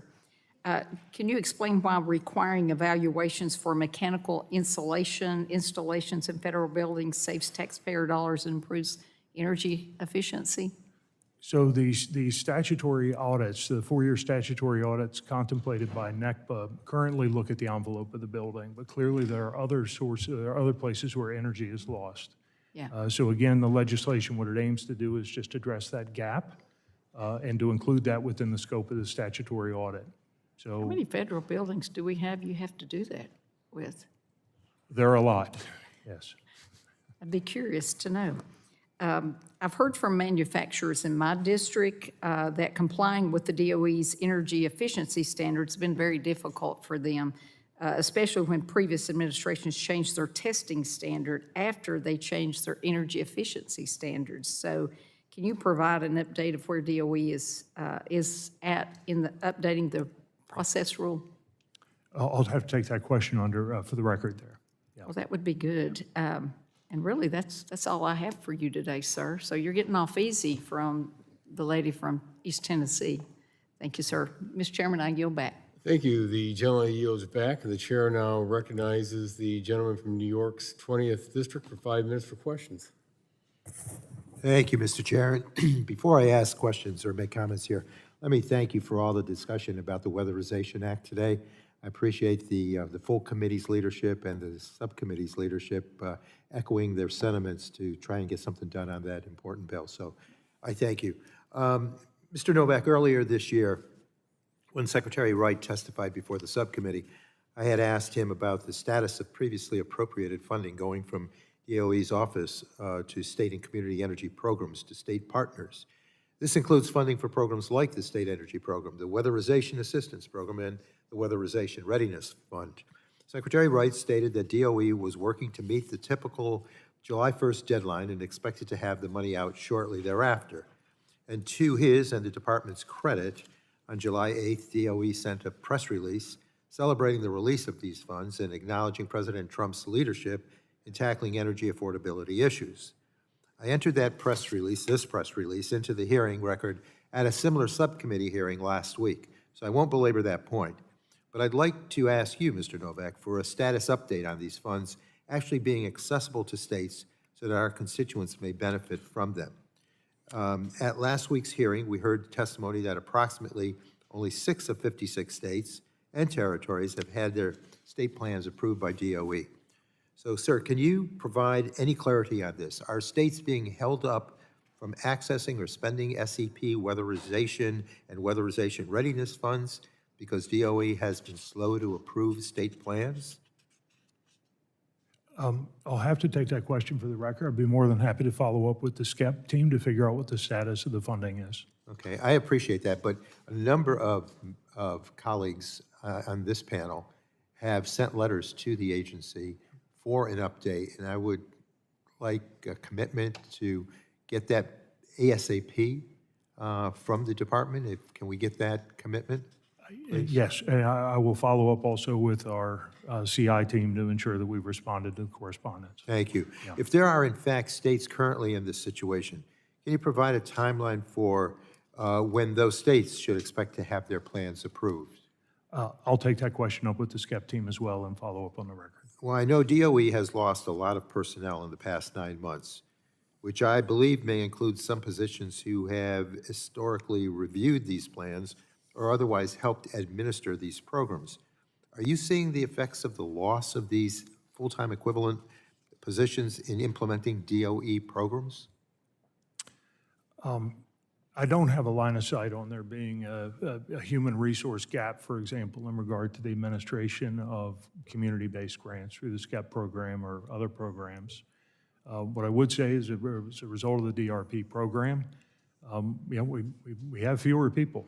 We have fewer people, but a lot of the effort at this point is just making sure we're allocating people where people are needed to make sure that the work's getting done.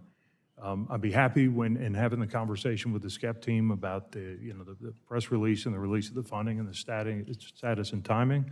There was a conversation I had earlier in response to a question. This bill that's before the committee is the first time it would implement a statutory framework for the administration of the program.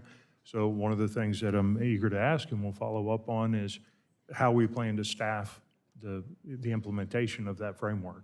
Thank you. And finally, Mr. Novak, I'd like to take issue with some of your testimony about H.R. 1355.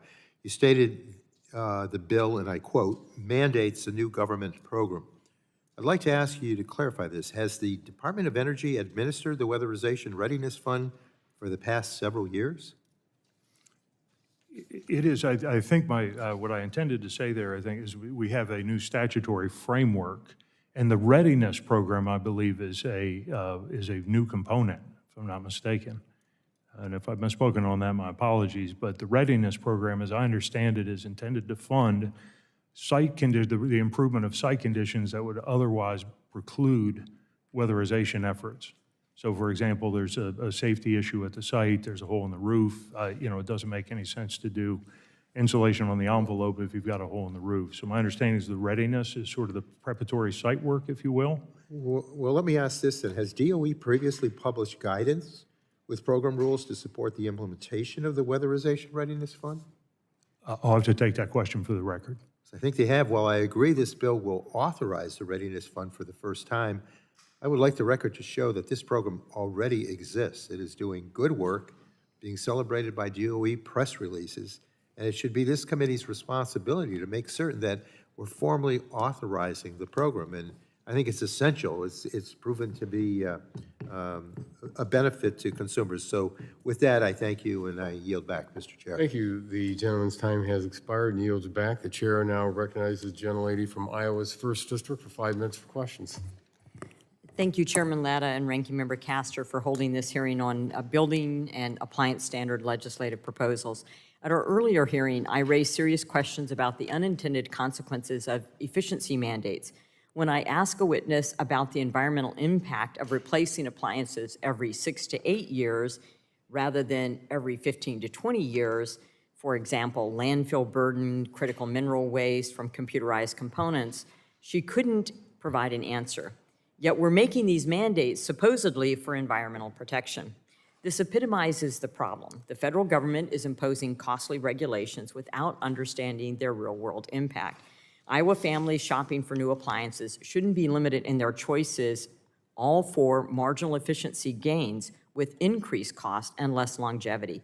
Today's legislation offers a path forward, and I'm eager to discuss it. We can restore consumer choice, eliminate regulatory churn that produces diminishing returns, and reframe our outlook to find significant energy savings. Let's prioritize policies that work for families, not aspirational energy savings. Mr. Novak, when the DOE calculates the environmental benefits of efficiency standards, are you aware if they account for the increased landfill burden when appliances need to be replaced 2 or 3 times more frequently, or for the critical minerals that are lost and are dumped in landfills?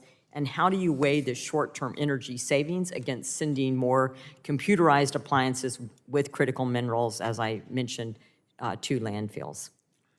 I don't believe that that's currently within the scope of the assessment. I think it makes a lot of sense that it would be, however. But again, I'll take that question for the record just to make sure I've spoken correctly on that. Well, thank you. That's valuable information, because if it's not one of the things considered, then as we go through replacing appliances, it's something that should be considered. Mr. Novak, my district has successfully balanced renewable energy with reliable baseload power. How does the DOE account for regional differences in energy cost and fuel availability? A regulation that might make sense in California could be economically devastating for Iowa families who rely on affordable natural gas heating. Well, again, this is the point I was trying to hit in response to some prior questions that I fielded, namely that choice. This is highly contextual. And again, what may make sense in Iowa may not make sense in Florida or some part of California. And that optionality here gives you the ability to take into place, again, local, what's available locally. And again, that's going to vary place to place. Conditions are going to vary place to place. And the idea here is that it's a smart policy to preserve some of that flexibility. Thank you. HR 4690 would repeal Section 43.3's requirement to eliminate fossil fuels from federal buildings. Even countries with aggressive climate policies maintain fuel diversity for critical facilities, prioritizing energy security through fuel diversity rather than single-source mandates.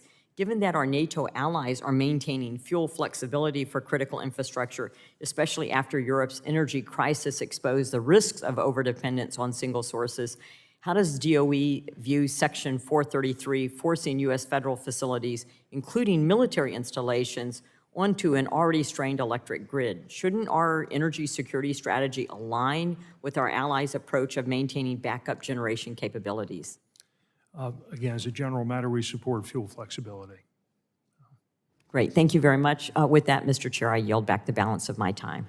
Thank you. The gentlelady yields back, and the chair now recognizes the gentlelady from Washington's 8th District for 5 minutes for questions.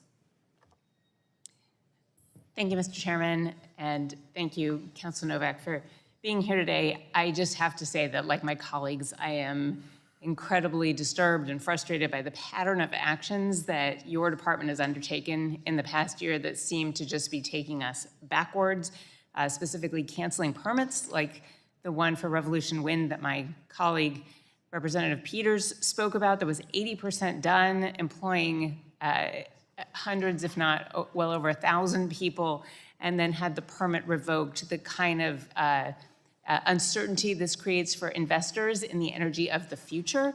And, this pushing us back to reliance on greenhouse gas emitting oil and gas, opposing efficiency standards. I don't even know why this is a controversial issue. We should all be interested in conservation. Today, though, while I have you here, I'd like to discuss the Hanford cleanup. As you know, this site in Washington State was critical to our national security during World War II and the Cold War, for weapons manufacturing, but that has now resulted in the most contaminated nuclear waste site in the entire nation. It is a huge challenge to clean up. I am sure you are also aware that this administration and the Department of Energy have legal and moral obligations per the tri-party agreement that was created after decades of trust building and painstaking negotiations between our state, the Department of Energy, and the EPA. So just a yes or no question, Councilor Novak, as acting general counsel of Department of Energy, do you reaffirm DOE's commitment to fulfill all obligations under that tri-party agreement and the consent decree? I do. Again, the topic here is a bit beyond the scope of what I prepared for today. I'm generally familiar with Hanford, and we are committed to that tripartite. I appreciate that commitment because we've been getting very mixed messages lately. And it sounds like your boss may actually be wavering on that commitment when we are just weeks away from implementation of vitrification or glass preserving, storing nuclear waste in a safe way. Just last week, Secretary Wright fired the top official overseeing the Hanford cleanup because he said he wanted to, quote, go in a different direction. That sets off alarm bells in Washington State. And so since then, we haven't been able to get a straight answer. One day, DOE releases a public statement saying that nothing has changed. And a day later, Secretary Wright tells Congress that DOE may delay commissioning of the waste treatment plant. This would most certainly violate that tri-party agreement. Again, we're weeks away. This has been in the works for years after painstaking negotiation, and we need to deal, first with the low activity waste and chemicals, and then with the high activity waste. So I just want to know, will the department for sure meet its obligation in this agreement to begin this first stage, the hot commissioning of the direct feed low activity waste facility at Hanford by October 15th? Again, beyond the scope of what I'm prepared for today, however, I will say we're committed to the tri-party agreement. I'm not currently aware of anything that would necessitate a delay, which would, of course, require consent. Be happy to take the question for the record to see whether there's anything else out there, but I'm not aware of anything as I sit here today. What I would love is, since you are in agreement that this needs to be honored, if you would take that directly to the secretary to make sure he is on board, because our state is so tired of this whiplash back and forth. The technology has been set. The contractors are there. $24 billion of taxpayer money has been spent on research and development and the construction of this facility. We are so ready to get rid of this nuclear waste before it intrudes into the Columbia River that provides drinking water, that supports endangered species. And we are feeling this urgency. And so to hear that there's contemplation about taking a different direction is incredibly alarming for Washingtonians. And we fully expect that this will be honored. And I know that our governor is committing to pursuing legal action, so he would be engaging with you if it is not honored. With that, I'll yield back. Thank you. The gentleman yields back, and the chair now recognizes the gentleman from South Carolina's 7th District for 5 minutes for questions. Thank you, Mr. Chairman, and thank you for being here today, sir. I think one of the biggest, most frustrating things that I hear from constituents often is that Washington is so keen on creating rules for the rest of everybody to live under that don't make a lot of sense. And we look at this array of bills that you're testifying about today, that Washington seems to be micromanaging even appliances in people's homes. During the last administration, we saw mandates that restricted consumer choice at really unbelievable levels and raised costs while offering really no benefit. Thankfully, I think we have a Congress and a president who understands that. The president's talked about stoves, gas stoves. He's talked about shower heads. Specifically, that's why I introduced the Shower Act. And when I ran for Congress, I never thought that I'd be dealing with this, but during the last administration, we just saw this complete war on energy production, certainly, but also energy savings with these really capricious and arbitrary regulations that were coming out of Washington, D.C. The Shower Act restores common sense by clarifying the definition of a shower head to reflect established industry standards, ensuring that families have access to products that work while still maintaining efficiency where appropriate. This is about protecting homeowners from bureaucratic overreach at its very core. So, Mr. Novak, the DOE has acknowledged that some past appliance standards yielded little savings while raising costs. Wouldn't codifying a clear, consistent shower head definition through the Shower Act give consumers more certainty than the back and forth we've seen across administrations? Yes, and it adopts the definition from the Society of Mechanical Engineers, which seems like a sound source. Does this act, and I know you've reviewed it, does this act go in line with what the president's agenda is with his executive order related to shower heads? It does. Okay. DOE is charged with balancing efficiency with consumer affordability and choice. Isn't a statutory fix like the Shower Act a more direct, lower cost way to provide that clarity compared to continual regulatory churn? Yes, I would adopt the definition, and you would have a period where additional rules would be established pursuant to that definition. In what ways do you think that this would help solve that issue? Well, I think it just gives you clarity. It gives you a well-settled, engineered definition of what a shower head is, with the idea being that you ought to have more consumers ought to have more flexibility, that there are trade-offs. We can all think of the practical trade-off. If you got a big head of hair And you don't get a lot of pressure out of the thing. You spend more time in the shower, and that's more time heating the water. That's more energy consumed doing that. It's more water down the drain.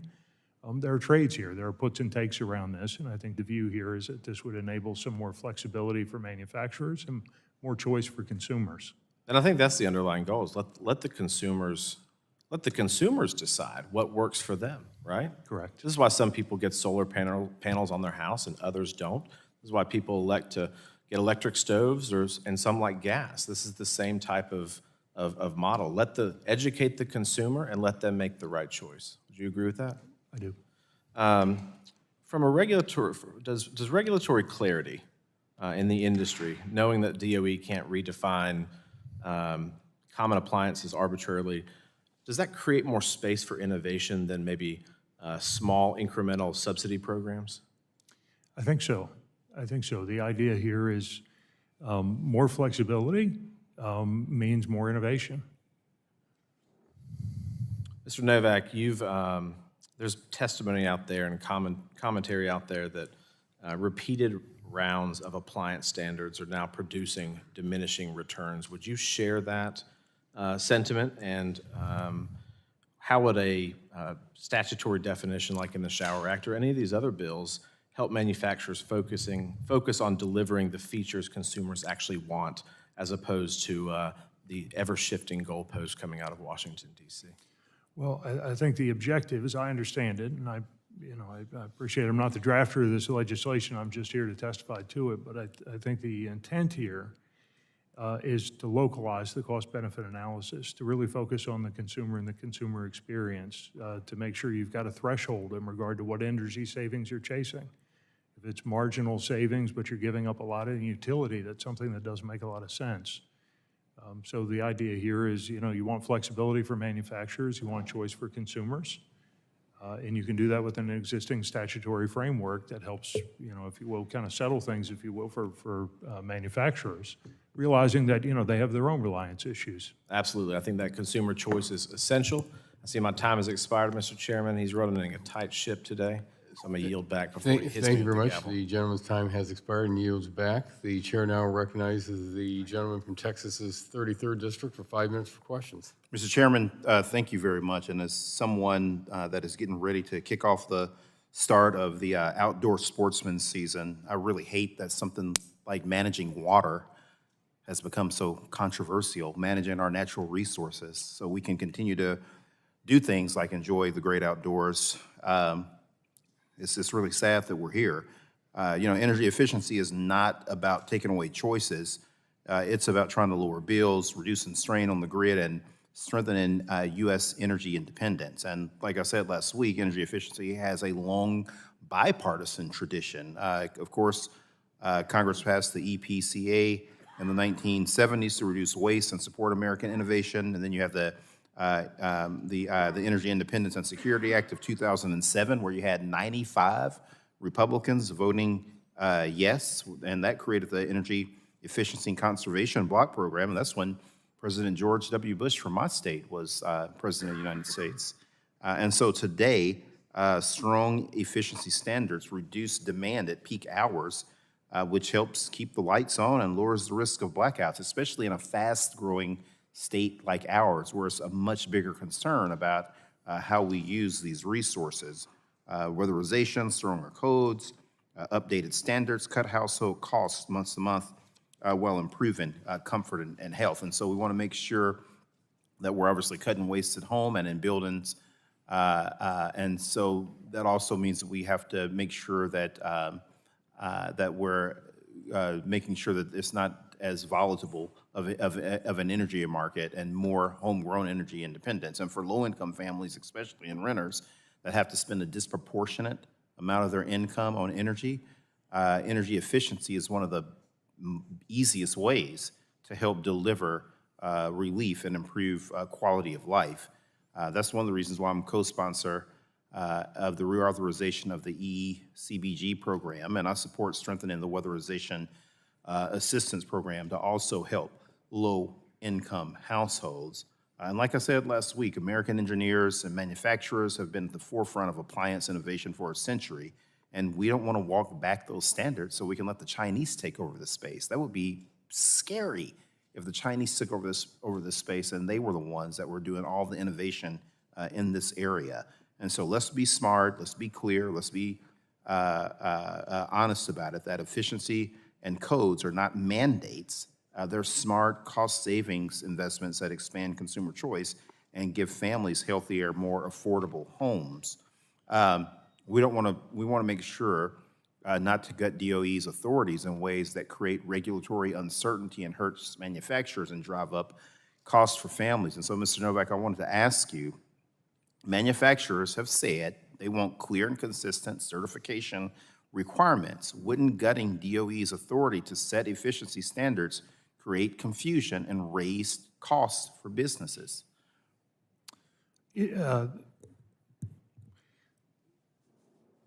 Manufacturers benefit, obviously, from certainty. There are tooling costs, there are lead times to retooling. And to be blunt, standards, and they have competitive effects, right? Competitors have to meet a particular standard. The standard, in some ways, becomes a bit of a competitive moat. There are a lot of policy puts and takes around this, around efficiency. And I think the proposed legislation, at least as I read it, as I understand it, it isn't the abandonment of efficiency. I think it's sharpening the analysis that we undertake when we look at whether an efficiency gain makes sense. If it's a marginal efficiency gain that comes at the cost of significant utility, that's something that doesn't seem like a wise policy choice. Yeah. So Let me ask you this real quick too, before my time expires. I know that several of the bills would scale back DOE's ability to set or update appliance standards. Wouldn't that basically be given the Chinese companies that are under control of the Chinese Communist Party? Wouldn't that be, that are trying to aggressively move into this high-efficiency appliance market, wouldn't that give them an advantage over American companies? Why would we want to do that why would we want to give the Chinese an advantage? I'm not quite sure I understand the premise of the question in regard to the competitive advantage that this would give a geopolitical competitor in terms of access to our market. Again, my understanding of the intent of the bill, my read of the bill, is that this was something that would focus, it would localize, if you will, the analysis that we do to make sure that efficiency makes sense at the appliance level. The appliance does what it's supposed to do. Somebody's not having to do multiple cycles on something, that the energy gains we're chasing with efficiency, that there's some significance threshold there, that we're not getting into that diminishing return issue. But I think, in a free marketplace such as ours, people will meet that consumer need. They'll meet that consumer The demand. gentleman's time has expired and yields back. The chair now recognizes the gentleman from Texas's 12th District for 5 minutes for questions. Thank you, Mr. Chairman. Thank you very much for being here. I'll be brief. I'm sorry I wasn't here when Mr. Pfluger asked his questions, but I do want to thank you and thank the Department of Energy. Please take down the street how thankful we are in Texas that the next round of HALEU was approved just a few weeks ago for the SMR being built in Abilene, Texas. So please, the Secretary and all involved in that. Very important as we progress in the SMR race. Can you describe, sir, how the Department of Energy has adjusted to rulemaking processes to ensure that future standards are more cost-effective, particularly for the appliances that impact small businesses and homeowners? I'll have to take for the record the question of rulemaking under the existing regime. Yes. Again, in regard to the bills that are before the committee, the idea here is to improve the focus, to sharpen, if you will, the assessment of basically the puts and takes around efficiency. And let me follow up on that. So let's discuss that. The rulemaking that is now in place versus what was in place prior to y'all's arrival at the Department of Energy. I mean, particularly the mandates that were put on appliance makers, for example, versus what y'all are doing now to remove those mandates and some laws that we're passing here to remove those mandates. Is that, in the end, not most cost-effective for the end game, the consumer, the American public? I think ultimately that's the policy objective here, is to ensure that again, the analysis that's done in regard to energy efficiency is one that's smart, that's informed, that's, again, localized to that consumer experience and the particular efficiency gain versus the utility of the appliance that's at issue there.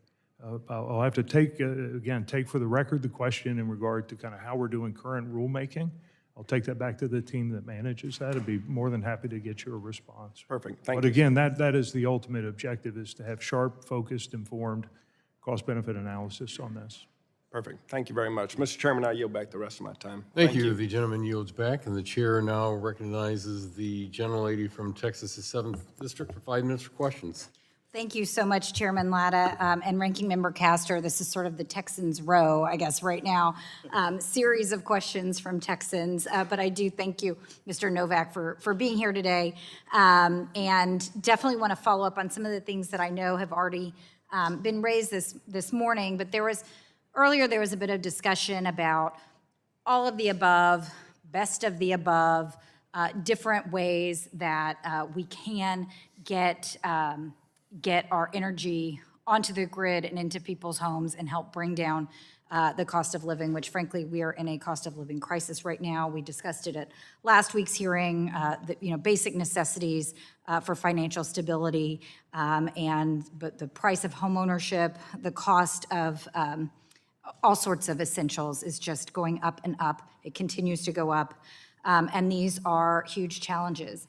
In Texas, arguably, we have done a great job of diversifying our grid and bringing to the grid all sorts of different kinds of generation.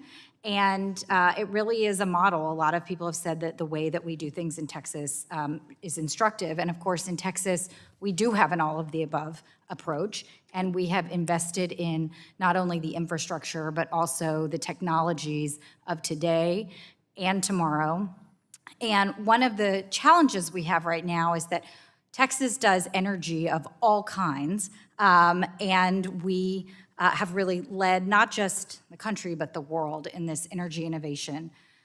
But we know that a lot of that can only come to market, can only reach kind of scale to be implemented by partnering with the Department of Energy and doing this critical research. And right now, the Department of Energy is illegally blocking funding for research into the next generation of energy technologies that would help reduce household bills. The Office of Clean Energy Demonstration's work on hydrogen and carbon capture promised to deliver lower emissions and less expensive energy for years to come. On May 30th, the DOE announced the termination of 24 Office of Clean Energy demonstration awards totaling $3.7 billion, and they included several projects near my district in Houston and along the Gulf Coast. And so that included $330 million for ExxonMobil's clean hydrogen complex in Baytown, $270 million for Calpine's carbon storage project in Baytown, $99 million for Ørsted's clean methanol project east of Houston, and $375 million for Eastman Chemical's plastics recycling project in Longview, just up the road. So, Mr. Novak, I want to ask you, during Secretary Wright's budget hearing before this committee earlier this year, he mentioned that each project received an individualized review before it was terminated. Can you just briefly answer which official had the final sign-off on the terminations of these 24 projects? Yes. Again, a little bit beyond the scope of what I'm here for today, but happy to give you an answer in regard to the portfolio review process, which got up and running before I joined the department, but I'm obviously involved in the throughput on this. By design, the process starts in each of the program offices, where the program offices are tasked pursuant to the Secretary's policy memo to assessing the project for economic, technical feasibility, compliance with the terms. Various, these awards take different, forms. And I've Some got of them have limited dating. time, so I just want to make sure we Okay. talk about these 24 grants as Correct. opposed to the process particular. Right. Why were these specific grants selected for review, and what process has leadership set out for selecting grants like these to review? So the tasking here was that each of the program offices would review the entirety of their financial assistance award portfolio. And they would then present proposed terminations, modifications, continuations even, to a committee of cross-functional stakeholders who were just a recommending body. So you would get diverse points of view. Right, and I'm in familiar regard with to the that. memo, so. Right. So then from there, the issue just returns to the program offices to make a determination as to what they want to do. And so who made the decision that these are not economically and financially sound projects, each of these 24 projects? That'd be the head of the OSED office. Okay, and do you know the specific justification? Look, I've got 10 seconds left, so I'll say it this way, because I know the chairman doesn't want me to run over. I'm going to submit questions for the record for you to return in writing about the basis or justification for terminating each of these grants. These are hugely important to folks in my district and to people across the country and around the world. So with that, Mr. Chairman, I'll yield back. Thank you. I'd be happy to respond to that for the record. I'll mention, I think each of these projects is still working its way through the appeal process. Well, within the if you department. can answer those for the record, that'd be great. Yep, thank you. The chair now recognizes the gentlelady from New York's 14th District, 5 minutes for questions. Thank you so much, Mr. Chairman. Mr. Novak, I'm glad you are joining us today. And, this hearing is focused on several bills regarding energy efficiency, and this committee has seen several rollbacks of energy efficiency standards and proposals to that end. Are you familiar with how many Americans are employed by the energy efficiency sector nationally? I am not. It's about 2.3 million workers. About 2 out of every 5 energy jobs in the United States are related to energy efficiency. Can you guess what is the fastest growing category of energy efficiency work in the United States? I'm not particularly good at guessing. That's all right. so, yes. It's construction. Okay. So these are construction jobs. Energy efficiency jobs are construction jobs, installation, production, manufacturing, HVAC, building materials, all of it. Now, do you know how many jobs have been threatened or lost due to the Trump administration's closures of clean energy projects in the last 6 months or so, the first half of this year? I'm not aware of any such analysis. 91,000. Trump administration and Department of Energy policies have cost Americans 91,000 jobs nationwide in rollbacks on efficiency. And, these large numbers are statistics. They're hard to, I think, people to understand when they show up on a white paper. But in Colorado's 8th district, Amprius Technologies canceled plans to construct a $190 million battery plant in Brighton, Colorado. In that same district, actually, another company, VSK Energy, canceled plans due to the Trump administration, canceled their plans to build solar panels, and they scratched a $250 million investment and up to 900 jobs in that same district. In Georgia 12, an EV plant was canceled due to the Trump administration and DOE's freezing of the EV charging program. Registered Georgia has a population of 157 people. They lost out on 166 jobs. They lost more jobs than they have people in that town because of the cancellation and war on renewable energy and clean energy here. In that same district, a copper foil manufacturing plant went bankrupt as a result of these rollbacks, and Augusta, Georgia lost out on 350 jobs. And the list goes on. In South Carolina, 250 jobs when a construction of an EV plant in Florence was halted due to DOE's freezing of funds. We could go on. In Michigan 10th, 167 jobs were lost after $50 million worth of investment.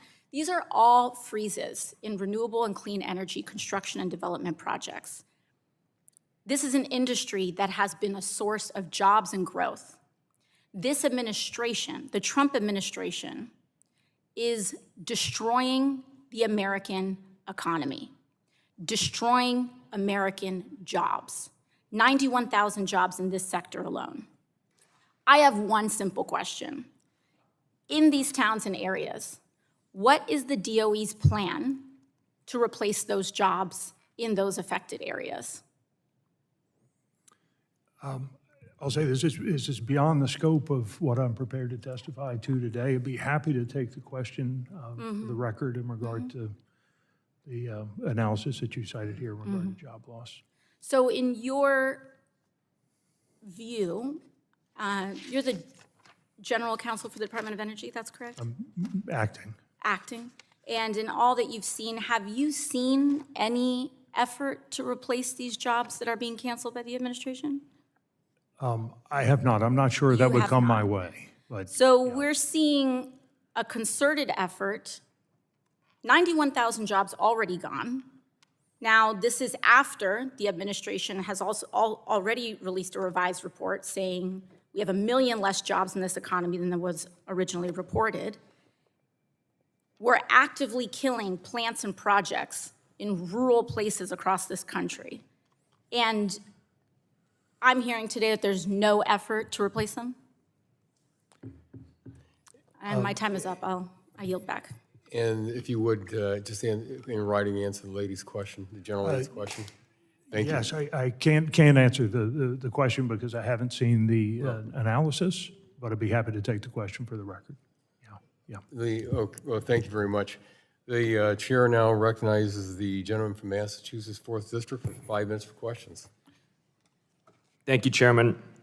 Chairman, before I speak with Mr. Novak, I do feel compelled to respond to a previous comment from the gentleman from Alabama who, as an aside, said that, our side doesn't care if China wins. The kind of underhanded, inappropriate comment that I just don't think belongs on this committee. I was a member of the Select Committee on China for 2 years last Congress and worked in good faith with Republicans on a long-term strategy to outcompete the Chinese Communist Party. But since the gentleman from Alabama wanted to raise the subject, let's talk about how this administration is doing on China. Let's raise it. So first, after Congress passed bipartisan legislation to force the divestment of TikTok, this president illegally refused to force the divestment of TikTok and indeed opened up a White House account on a platform that Xi Jinping has described as his biggest weapon in the, quote, smokeless battlefield of ideological warfare. This president has gutted funding for Radio Free Asia so that in Indonesia, where there used to be 1 hour of American programming and 1 hour of CCP programming, now there's just 2 hours of CCP programming. This president invited to the White House, can't make this up, his meme coin investors, some of whom with explicit ties to the Chinese Communist Party. Those are the people, by the way, who actually attended the dinner and were willing to be seen publicly. What about all of the Trump coin investors who want to keep their influence secret until a time and place of their choosing where they can buy the president's China policy? This president has dismantled a huge part of our Indo-Pacific maritime strategy by attacking the Australians and our ability to work with them to build nuclear submarines to project force in the Indo-Pacific. He's also attacked the Philippines, he's attacked our Southeast Asian allies, and perhaps most devastatingly, he has attacked our Japanese and South Korean allies. A major success of the Biden administration was forging closer ties between Japan and South Korea as a counterweight to the belligerence of the Chinese Communist Party. In the Indo-Pacific, this president has undermined our bilateral alliances with both of those powerful economies and militaries. This president has thrown doubt on his willingness to support Taiwan economically, militarily, ideologically, as it contests and fights for freedom against the Chinese Communist Party. This president has literally had American troops on their knees roll out a red carpet for Vladimir Putin in Alaska just a week before he then launched missile strikes against US sites in Ukraine, and then went to go watch a military parade with Xi Jinping, signaling weakness against this alliance of autocrats who seek to undermine US strength in the Pacific. This president has cut medical science and biotech funding at a time when the Chinese Communist Party is vaulting over us to become the world leader in biotechnology alongside, I should say, quantum science and other initiatives. So I do not want to hear from this side of the aisle that we want China to win, while this administration and this president is the weakest president in modern American history in standing up for American national security. The final thing that has been a failure of this administration regarding China has been nuclear power. And here I want to turn to you, Mr. Novak, in the last 90 seconds. It was the proposal of this administration to gut the Loan Programs Office, which is vital for the construction of nuclear power, including small modular reactors that the gentleman from Alabama talked about. In April, I asked Dr. Mike Goff about whether the staffing levels of the LPO, which was facing a 60% reduction in its workforce, were sufficient to actually finance and help develop nuclear power, which I agree we should be doing. He promised an answer. I have not gotten it. Mr. Novak, can you respond to how the LPO is suited administratively to actually deliver its function? I'm confident that it is resourced. I've had the occasion to work with Greg Beard, who heads up our Loan Programs Office. We've got a very good team of lawyers that I've gotten to know that brings a tremendous amount of commercial sophistication to support the LPO mission. I believe that the LPO funding actually increased year over year.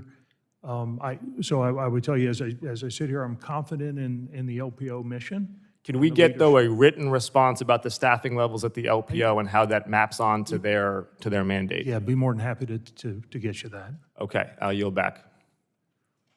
Thank you very much. The gentleman yields back the balance of his time, and the chair now recognizes the gentlelady from North Dakota for 5 minutes for questions. Thank you, Mr. Chairman. Thank you, Mr. Novak, for being here with the committee today. In 2023, the Consumer Product Safety Commission proposed banning gas stoves, alleging they cause childhood asthma. This was based on a 9-paragraph paper in the International Journal of Environmental Research and Public Health. Not only was the paper deeply flawed, but 2 of the authors failed to declare a conflict of interest. Both were employees of the Rocky Mountain Institute's Carbon-Free Buildings Initiative, a nonprofit that advocates against fossil fuels in buildings. In other words, 9 paragraphs of activism disguised as science was evidence enough for the Biden administration to consider banning a product that 40% of American households use. Your testimony discusses House Resolution 4626, the Don't Mess with My Home's Appliance Act. Under President Biden, DOE pushed rules to remove certain products from the market, like popular gas appliances. In your view, Mr. Novak, how would consumers' costs compare to energy savings under efficiency standards like those of the Biden DOE? Well, I'll first say in regard to health effects science, my dad was a health effects science at FDA. He was a bench chemist, did a PhD in organic chemistry, and went on to become a branch chief at EPA. I absolutely admire the work that he did. I'm not aware of anything, for example, as we've looked out at the localities that have adopted laws and ordinances that have with zero NOx emissions, for example. I'm not aware of any health effects research that would suggest that the safety level around a NOx emission is zero, but that's in effect what's been adopted, which in turn is in effect a ban on gas appliances. Getting the science right on that, I think, is very important. I would say in regard to the gas, I've seen studies where you pay significantly less over the course of owning a gas range, for example, than with an electric range. But again, that solution might not make sense in a particular place. I mentioned where I live. I live in a very old neighborhood where propane's the option there. I prefer propane to electric, but that's not everybody's choice. So, again, I think as a policy matter, we generally prefer the idea of a range of choice. That permits some flexibility in regard to innovation. It's what consumers want. It matches our free market. And I think this is something that's readily achievable, as well as gaining, efficiency. Thank you for that. And speaking of choice, the EPCA has that intent to support consumer choice. Can you talk about how the Biden DOE's efficiency standards either supported that or contradicted the goal of consumer choice? I will have to take that question for the record in regard to the past administration's approach to EPCA. Okay, cool. Undersecretary, Undersecretary Wright, what are the goals of the standards being set through the EPCA? Well, again, I think the big objective is to make sure that the assessment here is localized, smart, informed, that we're looking at the efficiency gains, making sure that there's actually a significant energy savings to be accomplished, that that's balanced against the utility of the appliance. The aim here is for it to be smart, for it to make sense for the consumer. And one of the challenges is, when you've attached sort of broader things like social cost of carbon, that's a bit nebulous. That's a little bit different than how much would a consumer expect to spend using this appliance over the course of its working life. What's the payback period in regard to the efficiency gain off the appliance? That's a localized inquiry that, by the way, helps a consumer make an informed choice. And we would hope would sort of result in a market that sees appliances improve over time. But I think right now it's a little bit opaque. The analysis leads to some opacity for consumers. Excellent. Thank you, Mr. Novak. Appreciate your time. I yield back. Thank you. Thank you. The gentlelady yields back the balance of her time. The chair now recognizes the gentleman from Pennsylvania's 13th District for 5 minutes for questions. Thank you, Chairman Latta and Ranking Member Castor, for holding this hearing. And Mr. Novak, thank you for being here today to testify. The United States is fortunate to have abundant and varied energy resources, including a large amount of natural gas in my home state of Pennsylvania. Under the Trump administration, we have seen these resources leveraged to increase American competitiveness and to add to energy security. However, the previous administration, as well as some local and state jurisdictions, have taken actions to disadvantage some forms of energy over others, ultimately crippling our energy sector in the process. While the establishment of some minimal energy efficiency standards can benefit consumers and help provide certainty for manufacturers, we saw the Department of Energy under Biden misuse their authority to create standards that failed to meet statutory requirements of providing significant energy savings in a cost-efficient manner. Instead, the Biden DOE hijacked the process and used flawed calculations to set efficiency standards that limit choice and across America drastically raise the cost for the consumers. There is a need to reconsider and reverse some of the most unrealistic appliance regulations to protect consumer choice. However, maintaining stable and predictable standards is important for companies that design and manufacture these appliances. Mr. Novak, how can we balance these two interests to ensure that both consumers and the appliance market are not overburdened by flawed regulations? I would say first, my sister is a Johnstowner, so appreciate.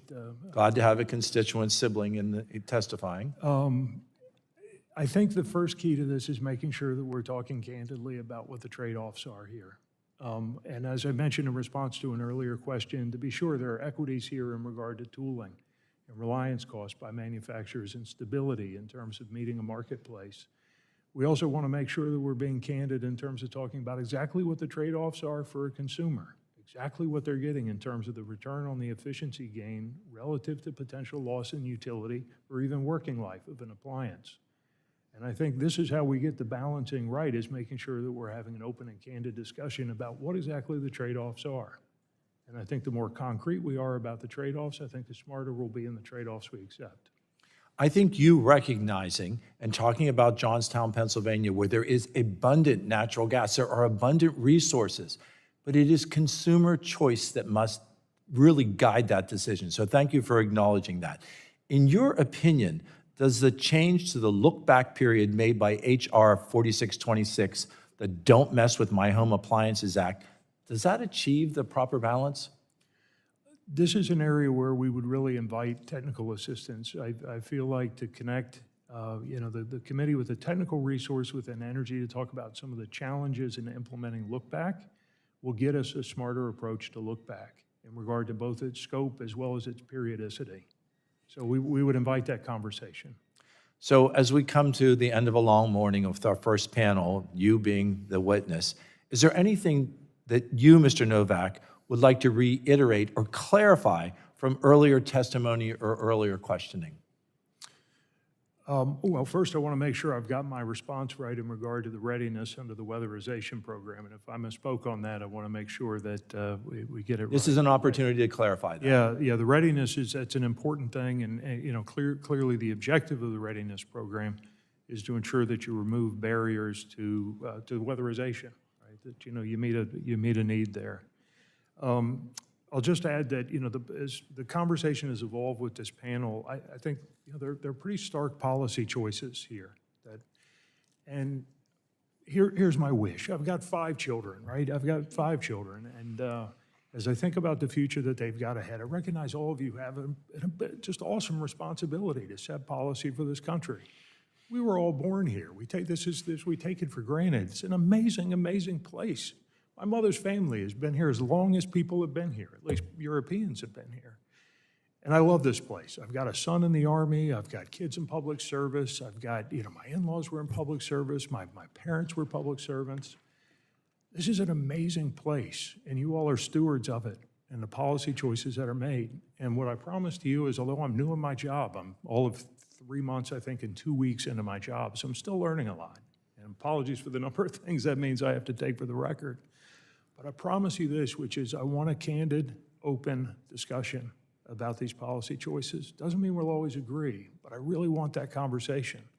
I will tell you, having gotten to know our secretary a little bit, having gotten to know Thank his you. mom I and sister, hate to interrupt, but welcomes the the same gentleman's thing. time's expired. The chair now recognizes the gentlelady from Indiana's 9th District for 5 minutes for questions. Thank you, Mr. Chairman, for the opportunity to speak this afternoon, and thank you to Mr. Novak for being here. As reflected in my bill, which will be considered or is being considered in today's hearing, H.R. 5184, the Affordable Homes Act, I support the committee's effort to protect consumer choice in appliance purchases and to prevent unnecessary regulations from driving up costs. Mr. Novak, earlier this month, DOE issued an RFI for public input regarding energy conservation standards for manufactured housing. I'm worried that DOE energy efficiency standards for manufactured housing could create compliance confusion for our manufacturers. Could you provide an update on the RFI? I'll have to take the update on the RFI for the record there, and I'll be happy to get you a response on that. I do know one of the bills that we're addressing today would simplify or streamline, if you will, a conversation about energy, the trade-offs, frankly, between the cost of complying with efficiency standards in mobile homes relative to what a purchaser is going to pay, whether upfront or through financing. And the aim there is to simply streamline it, to move it from one regulator to 2. It would move everything to HUD. Is it, and I assume you can't tell me today what DOE's next steps will be, but that will be part of a response that you'll get to us later. It will be. Is it your understanding also that HUD maintains varying standards currently for manufactured housing? It's my understanding. Thank you. That's why today I do want to highlight the Affordable Homes Act, which I introduced with Congressman Mike Flood of Nebraska. This legislation consolidates authority under HUD, reduces overlapping regulations, and ensures that manufactured housing remains the most affordable path to home ownership. By cutting red tape and streamlining oversight, we can keep costs down, preserve consumer choice, and help hardworking families achieve the American dream of owning a home. So I do hope to continue to work with DOE to make sure that we're streamlining regulations and cutting red tape to make homeownership readily available to everyday working Americans. We would welcome that engagement. Also included in today's hearing is the Shower Act. And while DOE is working to update its regulatory framework on faucet flow rates, I do want to ensure that any changes don't undermine the competitiveness of American manufacturers. Redesigning U.S. facilities could take years and require major investment, while foreign competitors could quickly move to supply higher flow products, which may be counterintuitive to the mission of America First. Mr. Novak, can you provide an update of DOE's regulatory process as it relates to maximum flow rate for shower heads? Well, I think currently it's a bit of a morass, and I think that's why we're supportive of the idea of clarifying this by adopting the Society of Mechanical Engineers definition of shower head. and then having a period where you would adopt specific regulation in regard to that definition. Thank you. I think this gives you clarity. Thank you. As the regulatory process does move forward, I urge the DOE to work closely with our manufacturers to ensure that the rules don't open the door for cheap foreign products that would undermine and flood the market, particularly including those that are in my own district. Delta Faucet Company, which has a facility in Greensburg, Indiana, within the district, has been making faucets and shower heads since 1954. And I would like to submit for the record, Mr. Chairman, a statement regarding today's legislative hearing from Delta Faucets, the Industry Trade Association, the Plumbing Manufacturers International, as well as their public comments submitted to the Department of Energy on its proposed faucet rule. Without objection, so ordered. Thank you. I do want to ensure, and I appreciate Mr. Novak, that you've just been on the job for a few short months, and we'll look forward to the responses that you will return to our offices. I hope that that will be timely.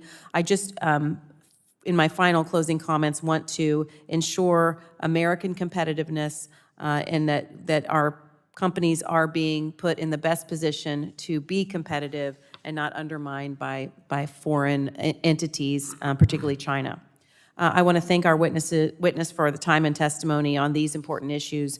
Mr. Chairman, I appreciate the subcommittee's work in considering these bills, and I yield back. And the gentlelady's time has expired and yields back. Chair, seeing no other members wishing to ask questions of the witness, the chair thanks our witness for appearing before us today. Members may have additional questions for you in writing.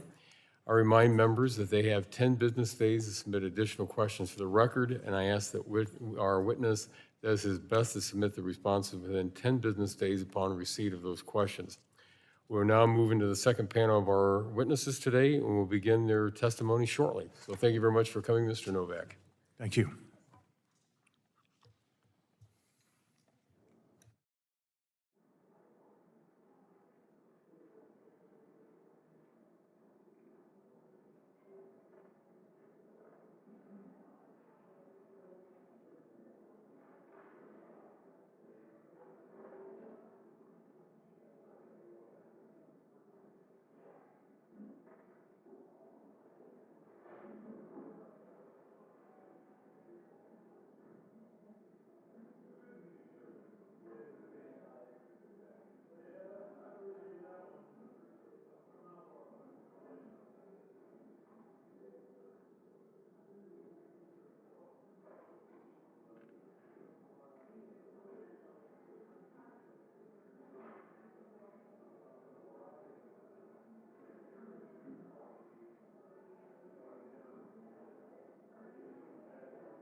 Okay.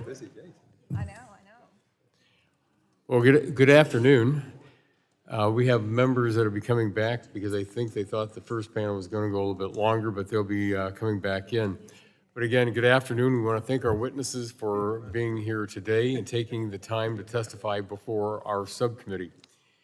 Each witness will have the opportunity to give an opening statement followed by a round of questions from our members. Our witnesses today are Ms. Jennifer Cleary, the Vice President of Regulatory Affairs and Deputy General Counsel at the Association of Home Appliance Manufacturers.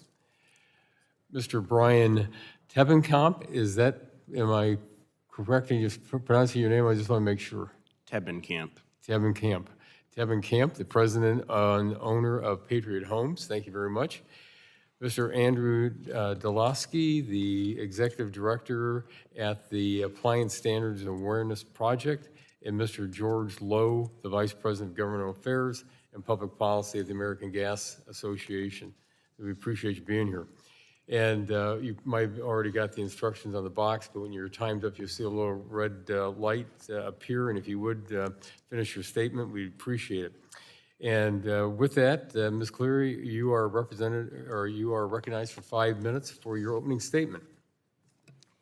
Chairman Latta, Ranking Member Castor, and members of the subcommittee, thank you for the opportunity to testify on behalf of the Association of Home Appliance Manufacturers, or AHAM, regarding improvements to the Energy Policy and Conservation Act of 1975.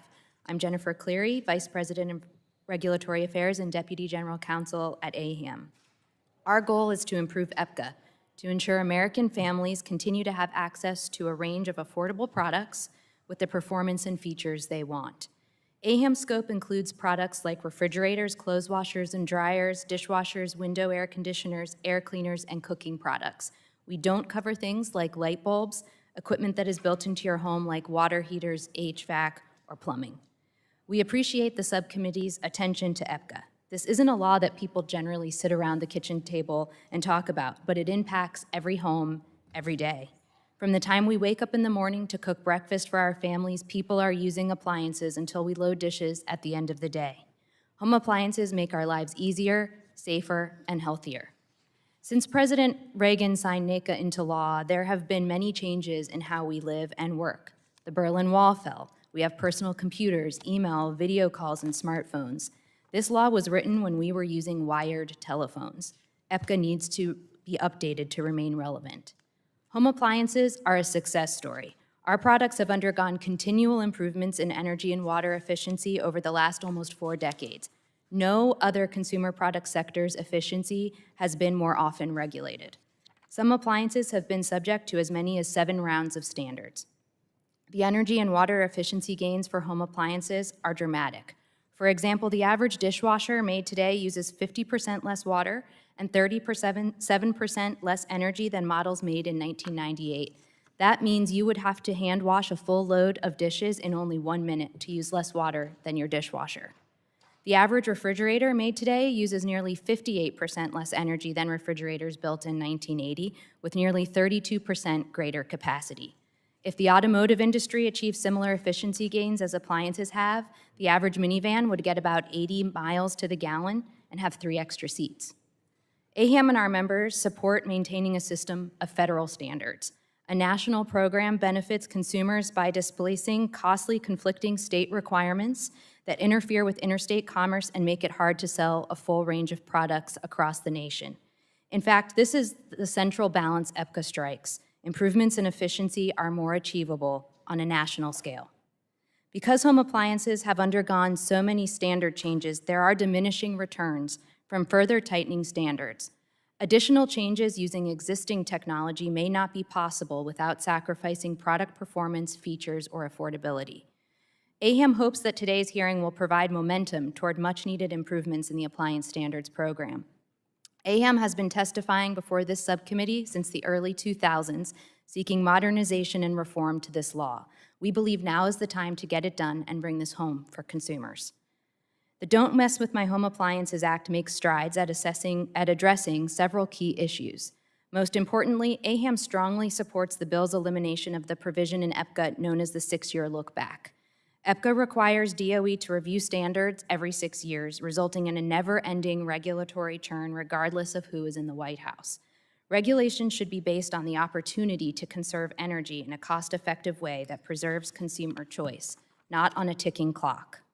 Removing this requirement will allow DOE to prioritize its rulemakings based on opportunities for energy, water, and cost savings for consumers.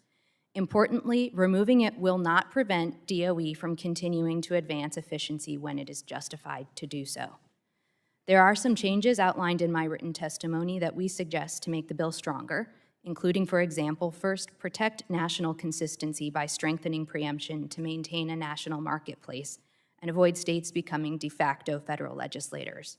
Second, make DOE accountable to follow its own rules and require DOE to affirmatively demonstrate that its actions will not harm consumers. Third, lower costs for consumers and reduce regulatory burden by providing enough time to comply with new requirements and enough time between regulations. Changing EPCA is the best way to achieve continued savings while also addressing the realities of limited opportunities for further energy and water savings that are justified and preserve product features and performance. I look forward to answering your questions. Thank you. Thank you very much for your testimony. And Mr. Tevenkamp, you are recognized for 5 minutes for an opening statement. Chairman Latta, Ranking Member Castor, and members of the subcommittee. My name is Brian Tevenkamp, and I am a home builder from Kansas City, Missouri. Where I come from, safe and affordable housing isn't just a talking point. It's the foundation of strong families and strong communities, and it's the foundation of what the KCHBA stands behind. I'm a proud member of the KCHBA, and our motto there is home ownership for all. It's what drives us. We want every family, whether they are looking to buy their first home, rent an apartment, to have options that fit their needs and their budgets. But right now, one of the biggest hurdles we face in Kansas City is a shortage of attainable housing. A big part of that problem is the new energy code and the complexities and the costs that it adds to the cost of our projects. I support cost-effective building codes that create safe and efficient homes. I've built my career around that, delivering high-performance homes long before performance testing was required in KC. I would hire third-party energy raters to verify and test our homes to make sure that they were delivering what we wanted to our clients, to make sure that they were saving over the average home that was being built in our area. It was something that was important to us. We wanted our clients to have their family's largest investment that they were probably ever going to make be efficient for them, safe, and keep them comfortable all year long. But lately, things have gone too far. We've hit a point of diminishing returns, and now families are on the hook for thousands of additional dollars in construction cost. But they're seeing very little in the way of additional returns and savings on their utility bills. In Kansas City, new homes were already being built well past the point where adding more insulation or other prescriptive measures makes much of a difference. Yet under the new code, these costly mandates keep stacking up. In 2021, the IECC was supposed to be a model for state and local governments to adapt to their circumstances. That flexibility has always been very important because what works in New York or works in California may not work in Kansas, Missouri, or Texas. Back in 2022, the Kansas City, Missouri City Council was looking at adopting the 2021 IECC. Builders, community leaders, policymakers, we were all working together to make amendments to the code that would make it more practical for our region. But after the Inflation Reduction Act passed and Section 50131 was set up with a $1 billion grant fund, suddenly the message that they heard was, don't change a thing or you won't receive any of the money. When Congress ties state and local government grant money to adopting unamended codes, local officials don't have a choice in order to receive those funds.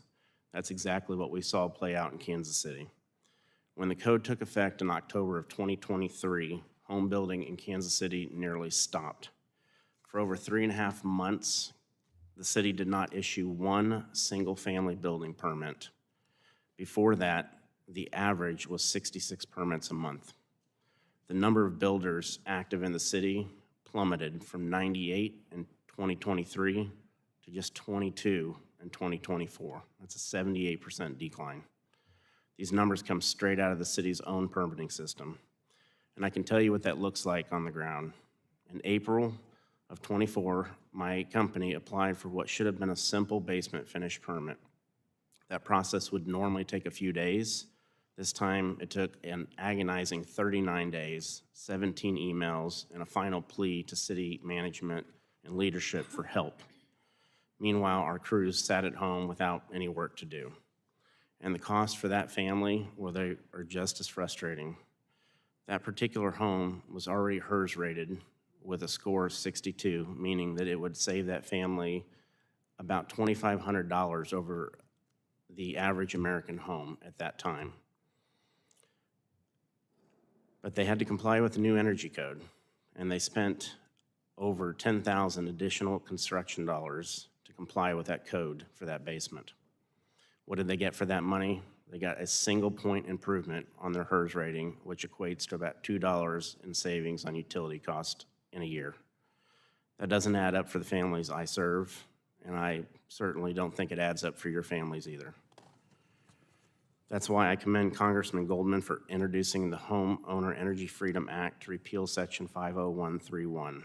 This program has distorted local decision-making, driven up cost, and reducing housing production, all while delivering little in the way of energy savings through the cost of utility bills. And I'm sorry, your time has expired, and we will go to Mr. Delasky for 5 minutes for his opening statement. Thank you. Thank you, Chairman Lotta, Ranking Member Castor, and members of the subcommittee. My name is Andrew Delasky, and I am the Executive Director of the Appliance Standards Awareness Project based at the American Council for an Energy Efficient Economy, a leading efficiency nonprofit organization.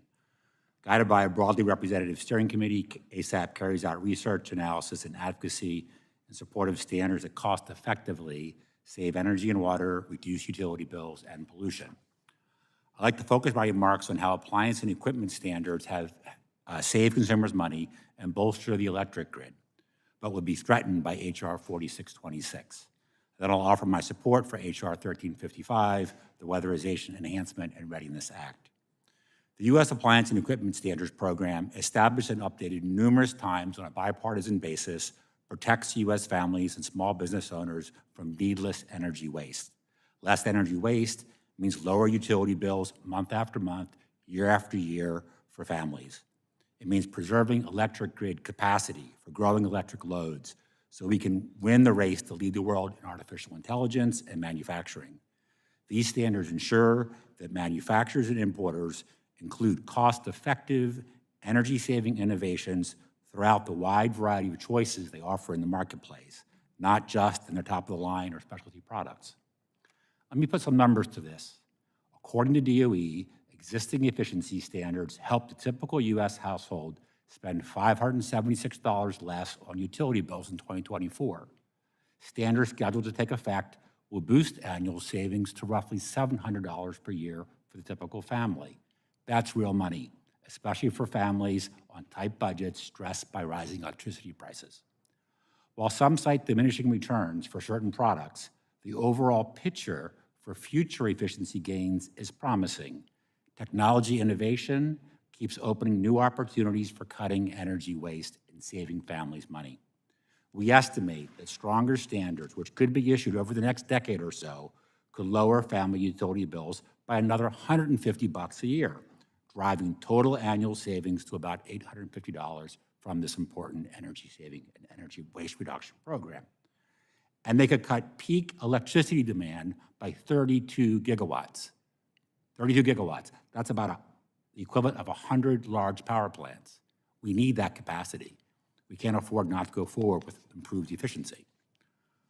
I want to take a moment to address some inaccurate claims we've heard in some of these conversations.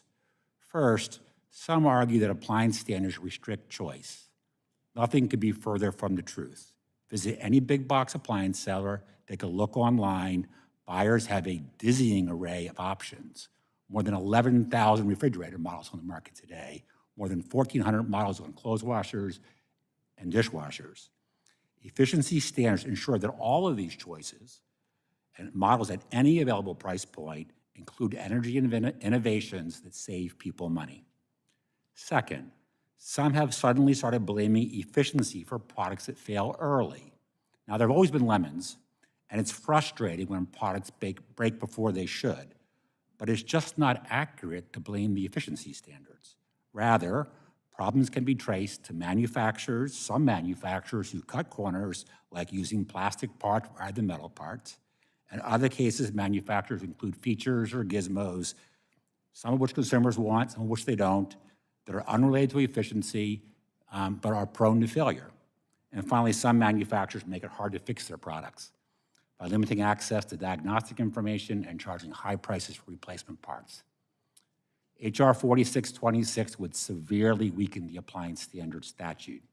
It would hand the executive branch new powers to attack existing efficiency standards.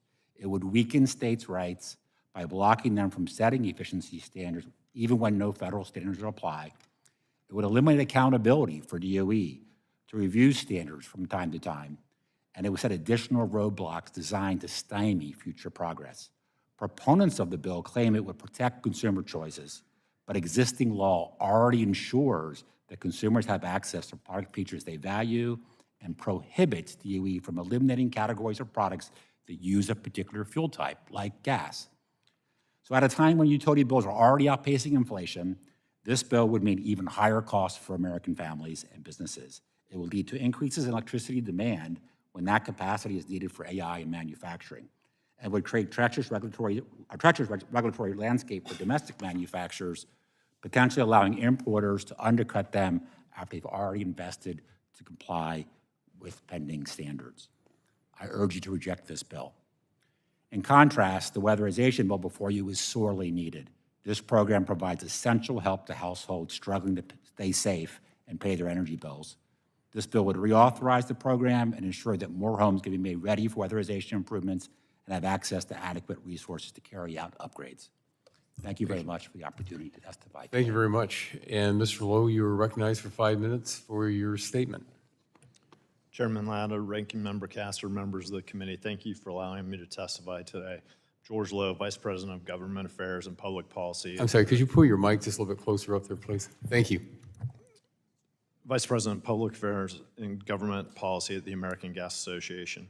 AGA, founded in 1918, represents more than 200 local energy companies that deliver clean, domestic, and reliable natural gas throughout the United States.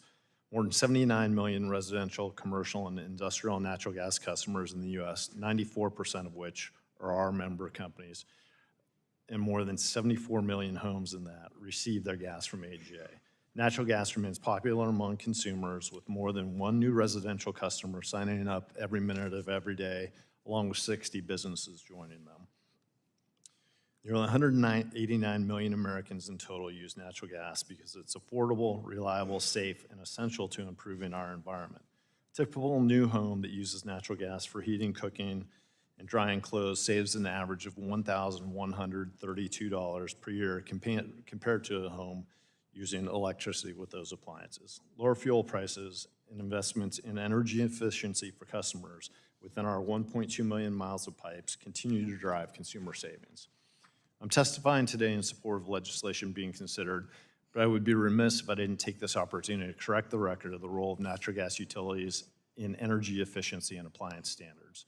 Natural gas utilities spend $1.5 billion on energy efficiency programs every year, saving 1.7 million metric tons of carbon, the equivalent of removing 424,000 cars from the road.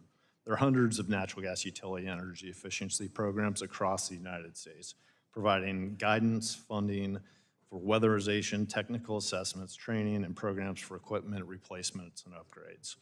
These programs have resulted in a 50% decline in the residential natural gas use per customer since 1970. Even as the system has grown steadily to support more customers, natural gas utilities' efforts to upgrade the nation's pipeline networks have driven a 70% decline in emissions from natural gas distribution systems since 1990. Even before the United States Department of Energy was formed, AGA and its member companies supported and promoted minimum appliance efficiency requirements developed through a consensus process. AGA and the industry have played a positive and active role in supporting energy efficiency requirements for natural gas appliances and model codes for more than 50 years. This commitment is one of the many reasons why our utilities are serving more customers than ever before while using less natural gas to do it. Despite the broad support for natural gas, communities have been inundated with state, local, and federal laws and regulations that prohibit or eliminate access to the direct use of natural gas. More than 100 communities in several states have enacted policies to prevent consumer access to gas or natural gas appliances. Current federal appliance standards have been promulgated without sufficient cost or energy savings. And the last DOE pushed model building codes that would effectively prohibit natural gas installation in new homes and commercial buildings. 2007 law banning the use of fossil fuels in certain federal facilities beginning in 2030. These actions serve as a barrier to consumer access to natural gas and should be removed. Further, in recent years, DOE has unfortunately shifted its emphasis away from establishing rules that focus on energy efficiency to a process focused on eliminating consumer access to gas appliances. This included an attempt to eliminate up to 96% of gas cooktops from the market that failed after public outcry. Other products were not so lucky. DOE issued final rules to eliminate natural gas water heaters and furnaces from the market. This Congress, in a bipartisan fashion, along with President Trump, had to step in and overturn that harmful water rule heater via Congressional Review Act. The onerous furnace rule, unfortunately, is still in effect, and it will raise costs on 30% of impacted senior-only households and 20% of impacted low-income households. These actions illustrate the need for legislation to ensure that consumers are not harmed by regulatory actions, that consumers have accessibility to a variety of appliances. Today's hearing features several pieces of legislation which will repair the broken efficiency rulemaking process, help ensure consumer choice, and enable the federal government to access reliable and affordable fuels. AGA supports swift passage of the bill's return our nation's energy markets and allow natural gas to continue to drive national economic growth, energy security, and affordability, reliability for consumers and the government. Thank you again, and look forward to your questions. Well, thank you. That concludes our witnesses' opening statements, and we'll move into the question and answer portion of the hearing. I'm going to begin with questions. I recognize myself for 5 minutes. Mr. Lowe, as we heard last week, everyone on this committee is supportive of balanced energy efficiency measures. Do natural gas restrictions reduce energy consumption?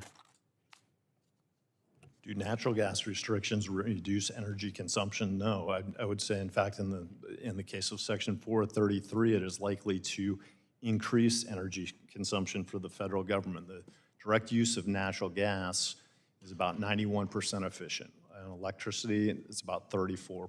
So you have that 34% line loss. Using direct use of natural gas into a federal building is the most efficient use for it. It is also the most reliable way for that energy source to be delivered. Well, thank you. Ms. Cleary, the look-back provisions in EPCA are a poor mechanism to initiate energy efficiency standards in home appliances, you mentioned in your testimony. How difficult is the 6-year timeline for a company's supply chain? Thank you for the question. Certainly having the constant churn of regulations is challenging, but it's also challenging for DOE. Regardless of who's in the White House, what we've seen is that DOE rarely meets its deadlines, and this is not actually helpful toward efficiency savings either, because it means that the rules aren't getting done on the timeline that EPCA is setting forth. So that's why we're looking for changes to this provision so that manufacturers will have the time that's needed, consumers will be able to retain choice, and DOE will be able to focus its efforts where there are opportunities for savings. And are companies and consumers consistently able to realize benefits within that 6-year period? The 6-year period is actually the period during which DOE cannot look at additional changes. So it's actually a longer period that manufacturers do have and consumers have to realize those benefits. That said, that review is often taking place at a time before products that meet the standard before are on the market. So it's challenging for DOE to even know what those improvements were when they're setting the next round of standards. It's hard to know the impact on consumers when setting the next round of standards. Okay, well, thank you very much. Mr. Chevenkamp, in your testimony, you're talking about building codes. Questions, a couple of questions right off the bat. You know, when you talk about, especially the IECCs designed as a model for state and local governments to consider, how often are they really looking at the local? You know, are we looking at a model that everyone in the country is supposed to live by, or do they ever take into consideration what's happening out there in the real world in the local communities? That's a great question, and the code book is about that thick, and it comes out every 3 years. So for a municipality to adopt that code every 3 years it's just not possible. It takes time for stakeholders and everybody to review that and analyze it and see what is fit for their area and to amend or strengthen certain parts to make it work for their area. I think we can all agree that American families deserve safe, strong, and efficient homes, but we need a better pathway forward that gives local control, encourages innovation, and keeps homes within the reach of Americans. That's why, you know, I would urge Congress to let builders build and let local governments work together with their builders to make sure that those codes are accurate for their area, rather than have the federal government incentivize them to adopt something that's supposed to be a one-size-fits-all. Yeah, my last 40 seconds, when you're talking about what happened in the Kansas City area, you said that Kansas City's not received a single dollar from the Department of Energy for adopting the code, yet the local housing production has been severe. Is it also a situation out there, and I'm like about 15 seconds left, is it another situation out there that it's harder for builders out there just to be able to understand what the code is, so they just to comply with it? I don't think it's understanding it. I think it's just there is so much complexity to it. To make sure that you can comply with it, you can either go prescriptive or performance, and most go with a performance method to comply with that code. Well, thank you very much. My time has expired, and I yield to the young lady. Yep. Paul's up there. Here we are. The young lady from Florida, the ranking member of the subcommittee, for 5 minutes for questions. Well, thank you, Mr. Chairman. Thank you to the witnesses for being here today. Preparing for this hearing, I pulled up a Department of Energy report from the beginning of the year from one of our national laboratories, and they had looked at energy efficiency standards and said here, by 2024, the improvement over the decades now is resulting in savings for the average household of about $576 annually. So energy efficiency over time now has saved people a lot of money. It's also cut pollution, it's cut consumption. And we're really worried about consumption right now and demand. We know that all the projections are we're going to need more energy. So it's very important that we keep on track with conservation and savings. It helps with the affordability squeeze, but also we're going to need more energy. And while the administration's been killing all of these clean energy projects and all the clean energy coming onto the grid, let's hold on to our savings on energy efficiency. Mr. Delasky, will any of the Republican bills that have been noticed for today, will they help us meet rising load growth that's driven in part by AI data centers? Not to my understanding, no. And we heard last week when we had a hearing that there are important tools to use all of this incredible innovation to connect buildings and smart systems that can reduce energy use during peak demand and can be deployed very quickly over the next few months. Could you elaborate on how these virtual or distributed power plants can help us meet our growth and load challenge? Yeah, absolutely.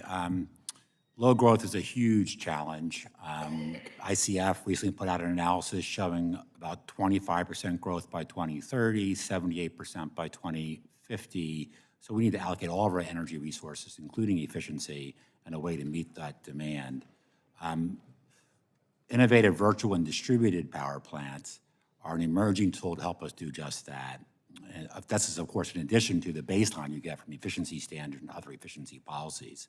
Just to give you a couple of examples, would be like a home with an HVAC system being connected to a thermal energy storage solution, enabling that home to optimize how and when it pulls power from the grid throughout the day. Other relatively new solutions include HVAC systems that can respond to peak demand by adjusting how much power it uses without turning off the resident's heating or cooling. Then, of course, you have distributed solar and also storage solutions. Now, this is all voluntary, mind you. Consumers can opt in or opt out, but that's a value consumers can offer back to the grid and be paid for. So consumers can capture that value, and we as a country can meet our energy needs in a way that lowers costs for consumers rather than putting up new expensive infrastructure. That's right. Some of the discussion over appliances is really funny. There's a lot of nostalgia for kind of your old fridge or something, and there's this, it's so specific on your appliance, but there's something of a canard that has developed that it used to be appliances would last forever. Now, we've asked all of the products, the manufacturers have done a great job responding to consumer demand. I know there's often problems with your ice dispenser, but can you point to anything that demonstrates that energy efficiency standards are the cause or are causing appliances not to last as long? No, I can't. There is no evidence that we're aware of that is the efficiency standards that cause products to last less long. Certainly, it's frustrating when your products break, but to blame efficiency is just not accurate. There are other causes, there are other reasons why things might be breaking, and that's always been a problem. It's that ice dispenser, the water dispenser on the front oftentimes. It tends to be those other gadgets, yes. Yeah. Congress directed the Department of Energy to update energy usage in federal buildings back in 2007 to ultimately save taxpayers' money. So one piece of that federal procurement is Energy Star and other products. DOE has estimated that energy-efficient product purchases could save the federal government and taxpayers $500 million worth of energy each year. Can you elaborate on that, and why would we ever want to go backwards on those kind of savings? Absolutely. Buying efficient products in federal facilities is a great way to save taxpayers money. Also, the federal government should be leading when it comes to energy efficiency. So it's money saving for taxpayers, but also paving the way for consumers to have greater access to affordable, efficient products. Thank you very much. I yield back. Thank you. The gentlelady's time has expired and yields back. The chair now recognizes the chair of the full committee for 5 minutes for questions. Thank you. I appreciate it very much and agree with my friend from Florida. As you look at that, we haven't really had an increase in demand of electricity over the last several years is because, one, that unfortunately, I'm not agreeing with her there, is that we've had deindustrialized to some extent. But the other is we've gotten more efficient. Things have gotten more efficient with the use of electricity we have. Unfortunately, we've gotten to the area where demand is rising to the point where just pure squeezing out efficiencies aren't going to work. And, one of the things I know we were talking about where people are more efficient at home, don't run your dryer at 2 o'clock in the afternoon in August. Don't wash your clothes in the middle of the night. And a lot of people are doing that and being smart about it. And I know you talked about their optional items. People can have their house set up where they're, like, if they're not home in the afternoon, the electricity goes down automatically.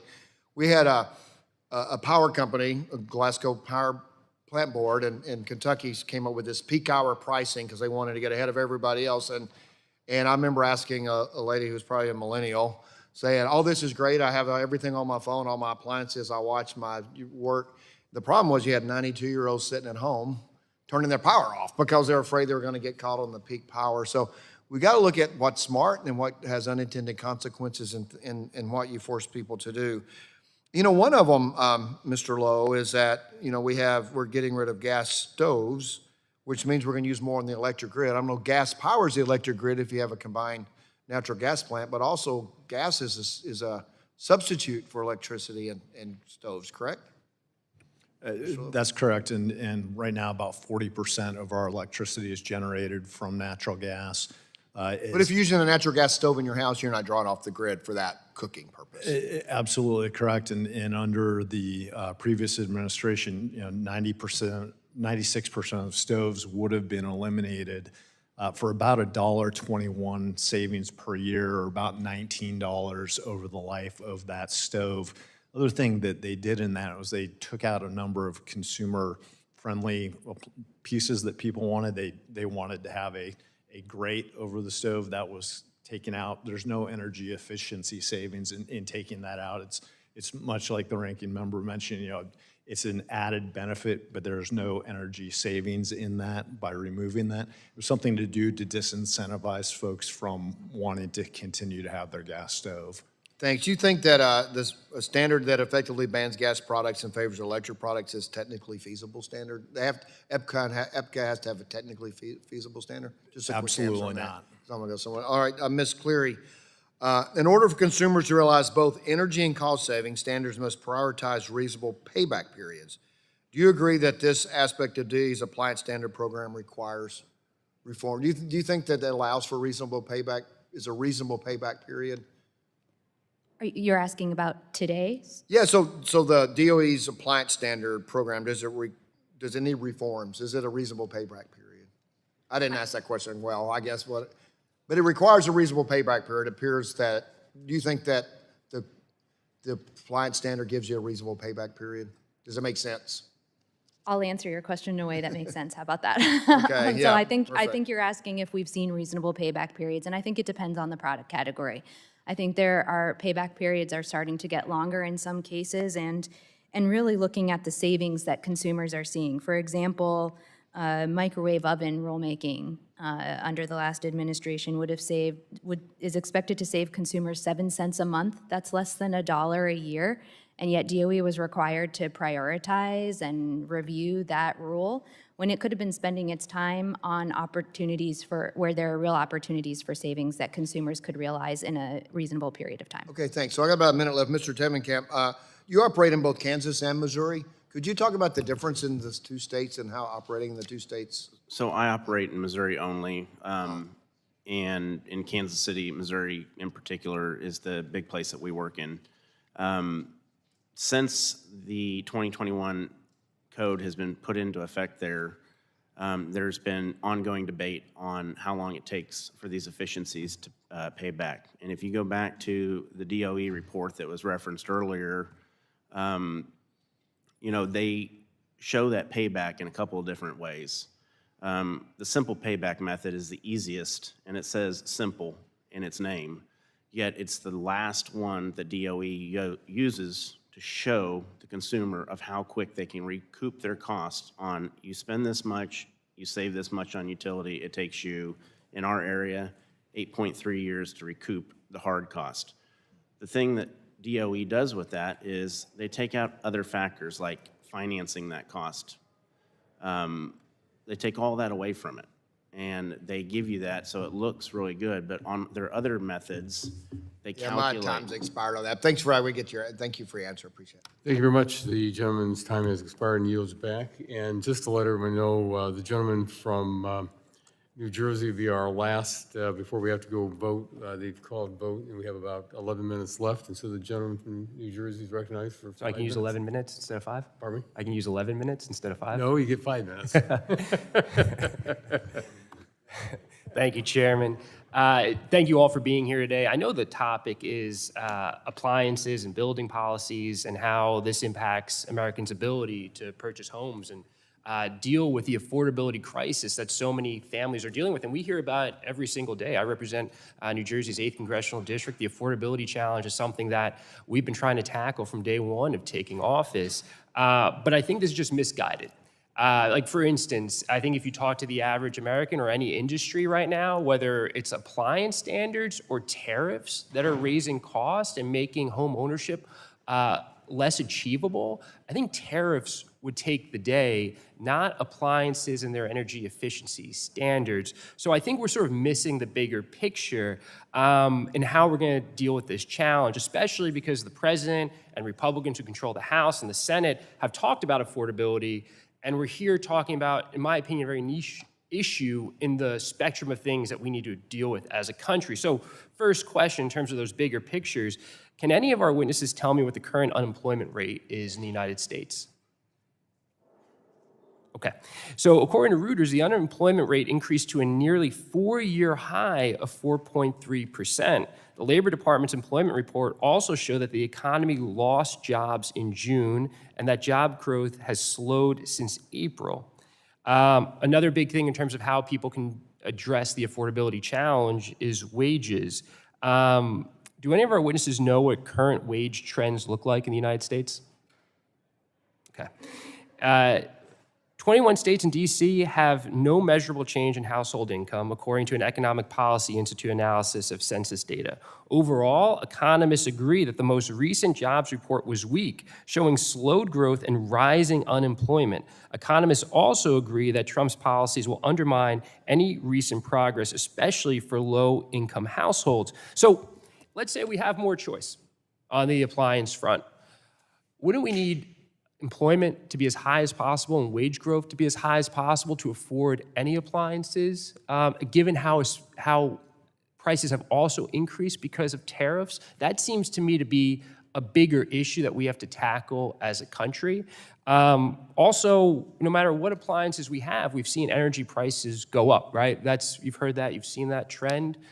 Yet this administration is rolling back the progress that we made on clean, renewable energy. So my understanding of energy production and energy costs is that the more energy that we can produce, the better able we are to lower costs. Now, I've said this numerous times, and my colleagues, I'm sure, are tired of hearing of it, but Texas, right, doesn't come to mind as a blue state. 30% of their energy production comes from clean, renewable energy. Texas, I believe, is one of 2 states where consumers have seen lower prices. So if we want to lower prices, we can talk about appliances. By the way, I have a gas stove. So this idea that Democrats are taking away gas stoves and choice is just fundamentally flawed. Having more efficient appliances when we already have a strain on our energy demand seems like pretty good policy to me, but I digress. We've talked about reliability when it comes to planning for our energy needs. It is incredibly difficult to plan for the long term when there is such a stark policy contrast between administrations. Going back to the clean renewable energy, Biden was for it, Trump is opposed to it. That's fine, elections have consequences, but now we're rolling back all the progress that we made. We're pulling permits on offshore wind that are already almost 3/4 of the way complete. It makes absolutely no sense. But going back to this idea of administrations and changing policies, Mr. Delasky, can you talk about what it means for the appliance industry, when there are stark changes in standards between administrations? I think it can be a big problem. In fact, this administration, the current administration, proposed to roll back 17 standards, and throughout that docket, there's 30 comments from manufacturers and their associations opposing going backwards. So manufacturers, as far as we can see, don't support going backwards. Part of capital-intensive industry is planning and the ability to plan. And in a pro-growth, pro-economy agenda, you want capital-intensive industries to have the certainty that if one administration provides a set of tax credits, those will be honored by the next administration. You want predictability in what tariffs will be at any given moment, but that changes. That is a bad business environment. So when I think about the costs that all of our constituents are facing, I think about this erratic administration and how Republicans here in the legislative branch who could push back stay silent while all of our constituents are suffering. We need to take on the affordability challenge. Democrats are ready to, and I hope that one day Republicans join us. And with that, I yield back. Thank you. The gentleman yields back, and as I mentioned, votes have been called, so the subcommittee is going to reconvene immediately after the third vote is called, and and we'll also let the other subcommittee members know that. So the subcommittee is now in recess.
The subcommittee will come to order.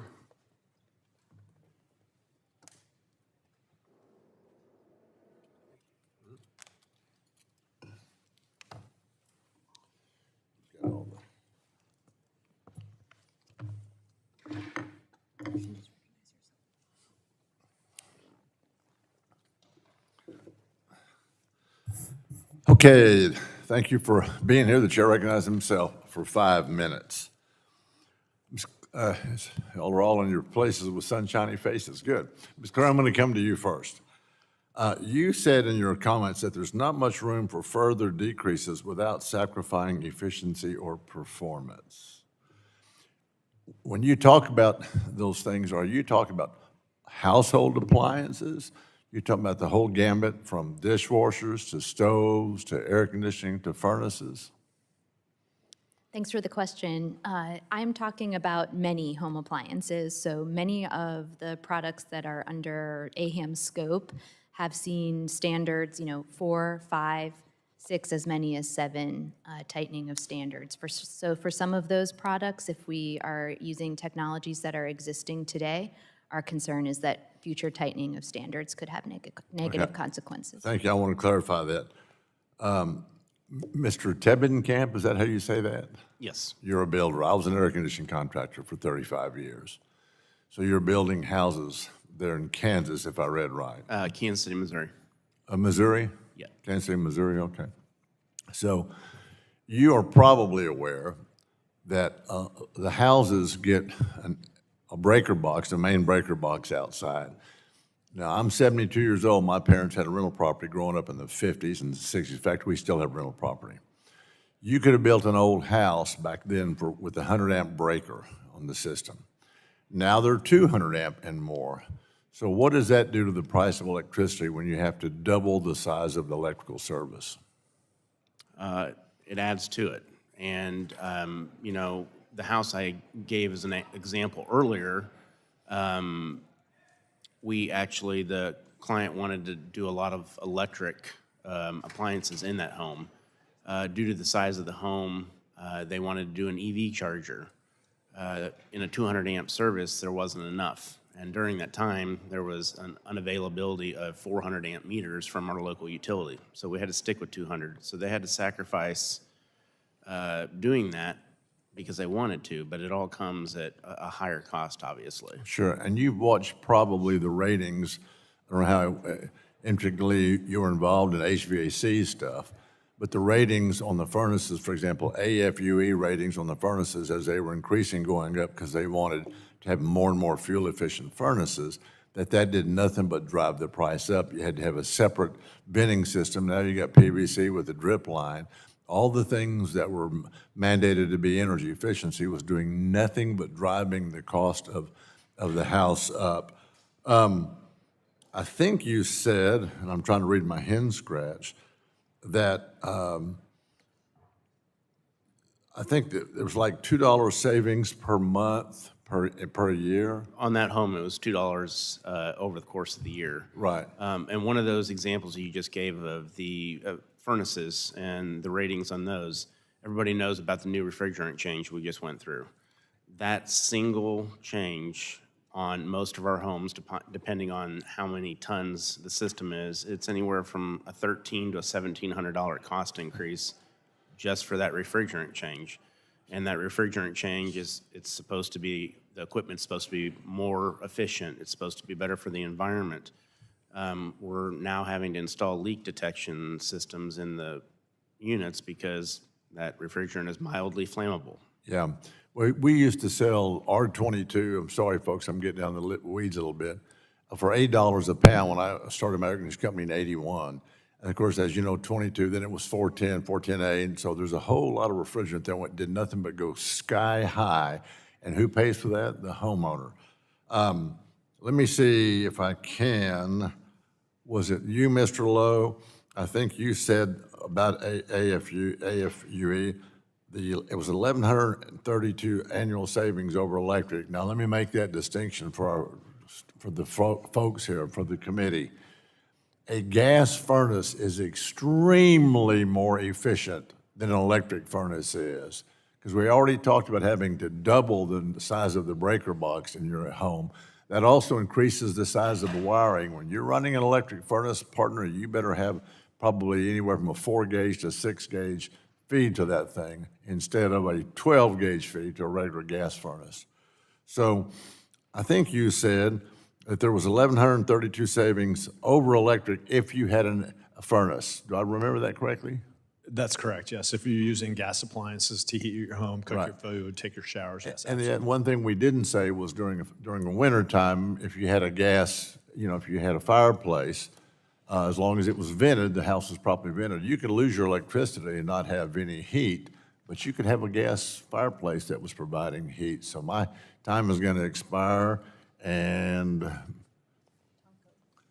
Mr. Tonko, you are up for 5 minutes. Thank you, Mr. Chair. The Weatherization Assistance Program has helped millions of Americans reduce their energy bills over the past 50 years. It is a tried and true program that deserves our continued support.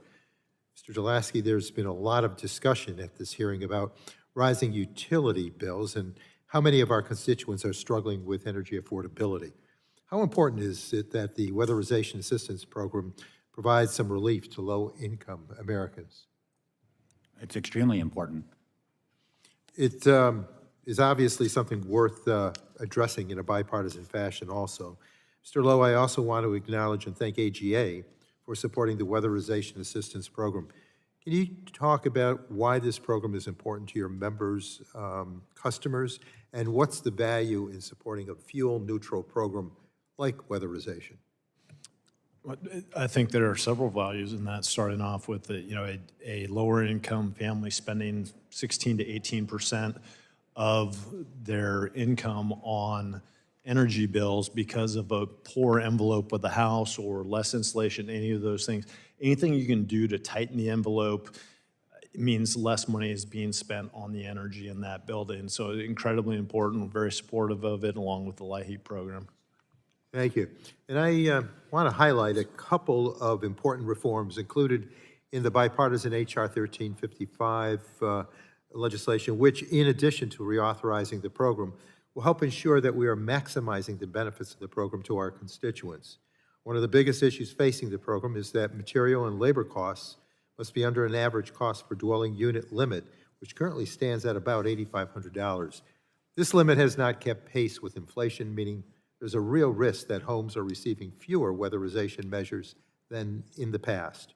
So, Mr. Julaski, how would raising the average cost per unit, as proposed in H.R. 1355, improve not just the health of the weatherization program, but also the services it provides to our constituents? Well, I think raising the limit is very important. It will help ensure that more homes can benefit, more homeowners can benefit from the weatherization program. It's essential. And the bill also formally authorizes the Weatherization Readiness Fund. Mr. Julaski, is it accurate that this program has existed at the Department of Energy for the past several years based on program direction and annual funding and appropriations bills? That's accurate, yes.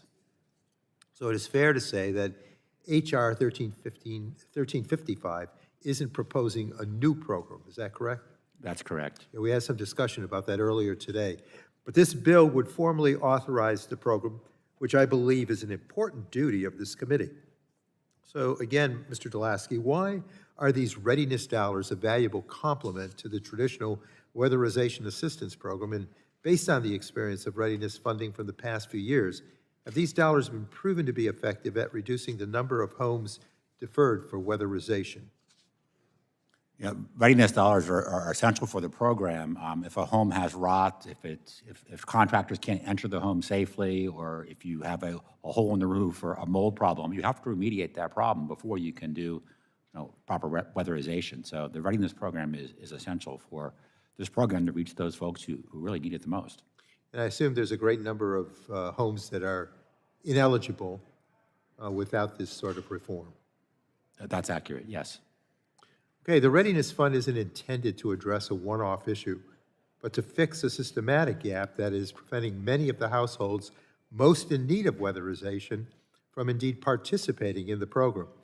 With the many cost of living challenges facing Americans, it would be wise, I believe, for Congress to continue supporting this program to enable more eligible families to be able to live in healthier, safer, and weatherized homes with a much improved environment all around. So with that, I thank you, Mr. Chair, and I yield back.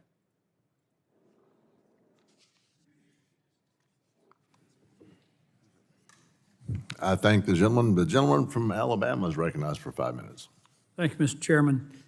This is for you, Mr. Lowe, Mr. Clear, Mr. Tevenkamp. I want to go back to something that Mr. Weber was talking about, the Federal Mechanical Installation Act, some of the issues that he's raised with that. It's a bipartisan proposal to amend the National Energy Conservation Act to allow the installation of mechanical insulation as a means to improve energy and water efficiency in federal buildings. It would not mandate the use of mechanical insulation, nor would it apply to privately owned buildings. The purpose for this is to save taxpayer money, promote practical, cost-effective energy efficiency. Over the past week, we've been discussing where efficiency standards may have missed the mark. With that in mind, can you guys speak to how targeted, industry-supported, and achievable measures such as the one outlined in Mr. Weber's bill can and should be promoted? Mr. Tevenkamp? Could you rephrase the question on exactly what you're asking us to address? Well, he's asking if we have a bipartisan bill, we have a consensus, doesn't it make sense to implement legislation like this that would allow us to have a standard for mechanical insulation for any new installations? Because over time, it's going to save us a good bit of money. Doesn't that make sense? Yes, and again, that goes back to us, being in favor of reasonable building codes. But there is a point at which, putting too much in, you're putting more in than you're getting back. So setting a standard that works for whatever goal you're trying to achieve in different parts of the country, we support that. But trying to put something together that is a one-size-fits-all, Well, that leads me to another question for you, and that's local conditions, because weather's different in different parts of the country, and you've got to have some flexibility in your coding, wouldn't you? I agree. And so that is one of the biggest reasons why we have tried to educate lawmakers on the problems with the 2021 IECC. Again, it was put together as a model to allow local agencies and municipalities to set up their codes. When the Inflation Reduction Act put this grant out there, it basically said, don't amend it, don't do anything, adopt it as is. Well, when that's done, that basically says that we can't make it fit for our area as we see Now, Alabama's a best. little different than Minnesota. I agree. So that's the one reason that I would ask that Congress, lets builders build and enacts policies that reduce some of these burdens on us to be able to make what works in our area most efficiently. One of the issues I have is some of these codes trying to exclude natural gas, and I think your local codes, federal codes, international codes should include natural gas. I introduced and got passed a resolution, HR Res 20, to allow, to overturn a Biden regulation that would have basically eliminated natural gas tankless condensed water heaters. And, I mean, was going to cost a significant amount of money for about 40% of consumers. Mr. Novak, how can you speak to, Novak, I'm sorry, that was the previous one. Mr. Lowe, can you speak to how the DOD is working to make sure that rules are submitted that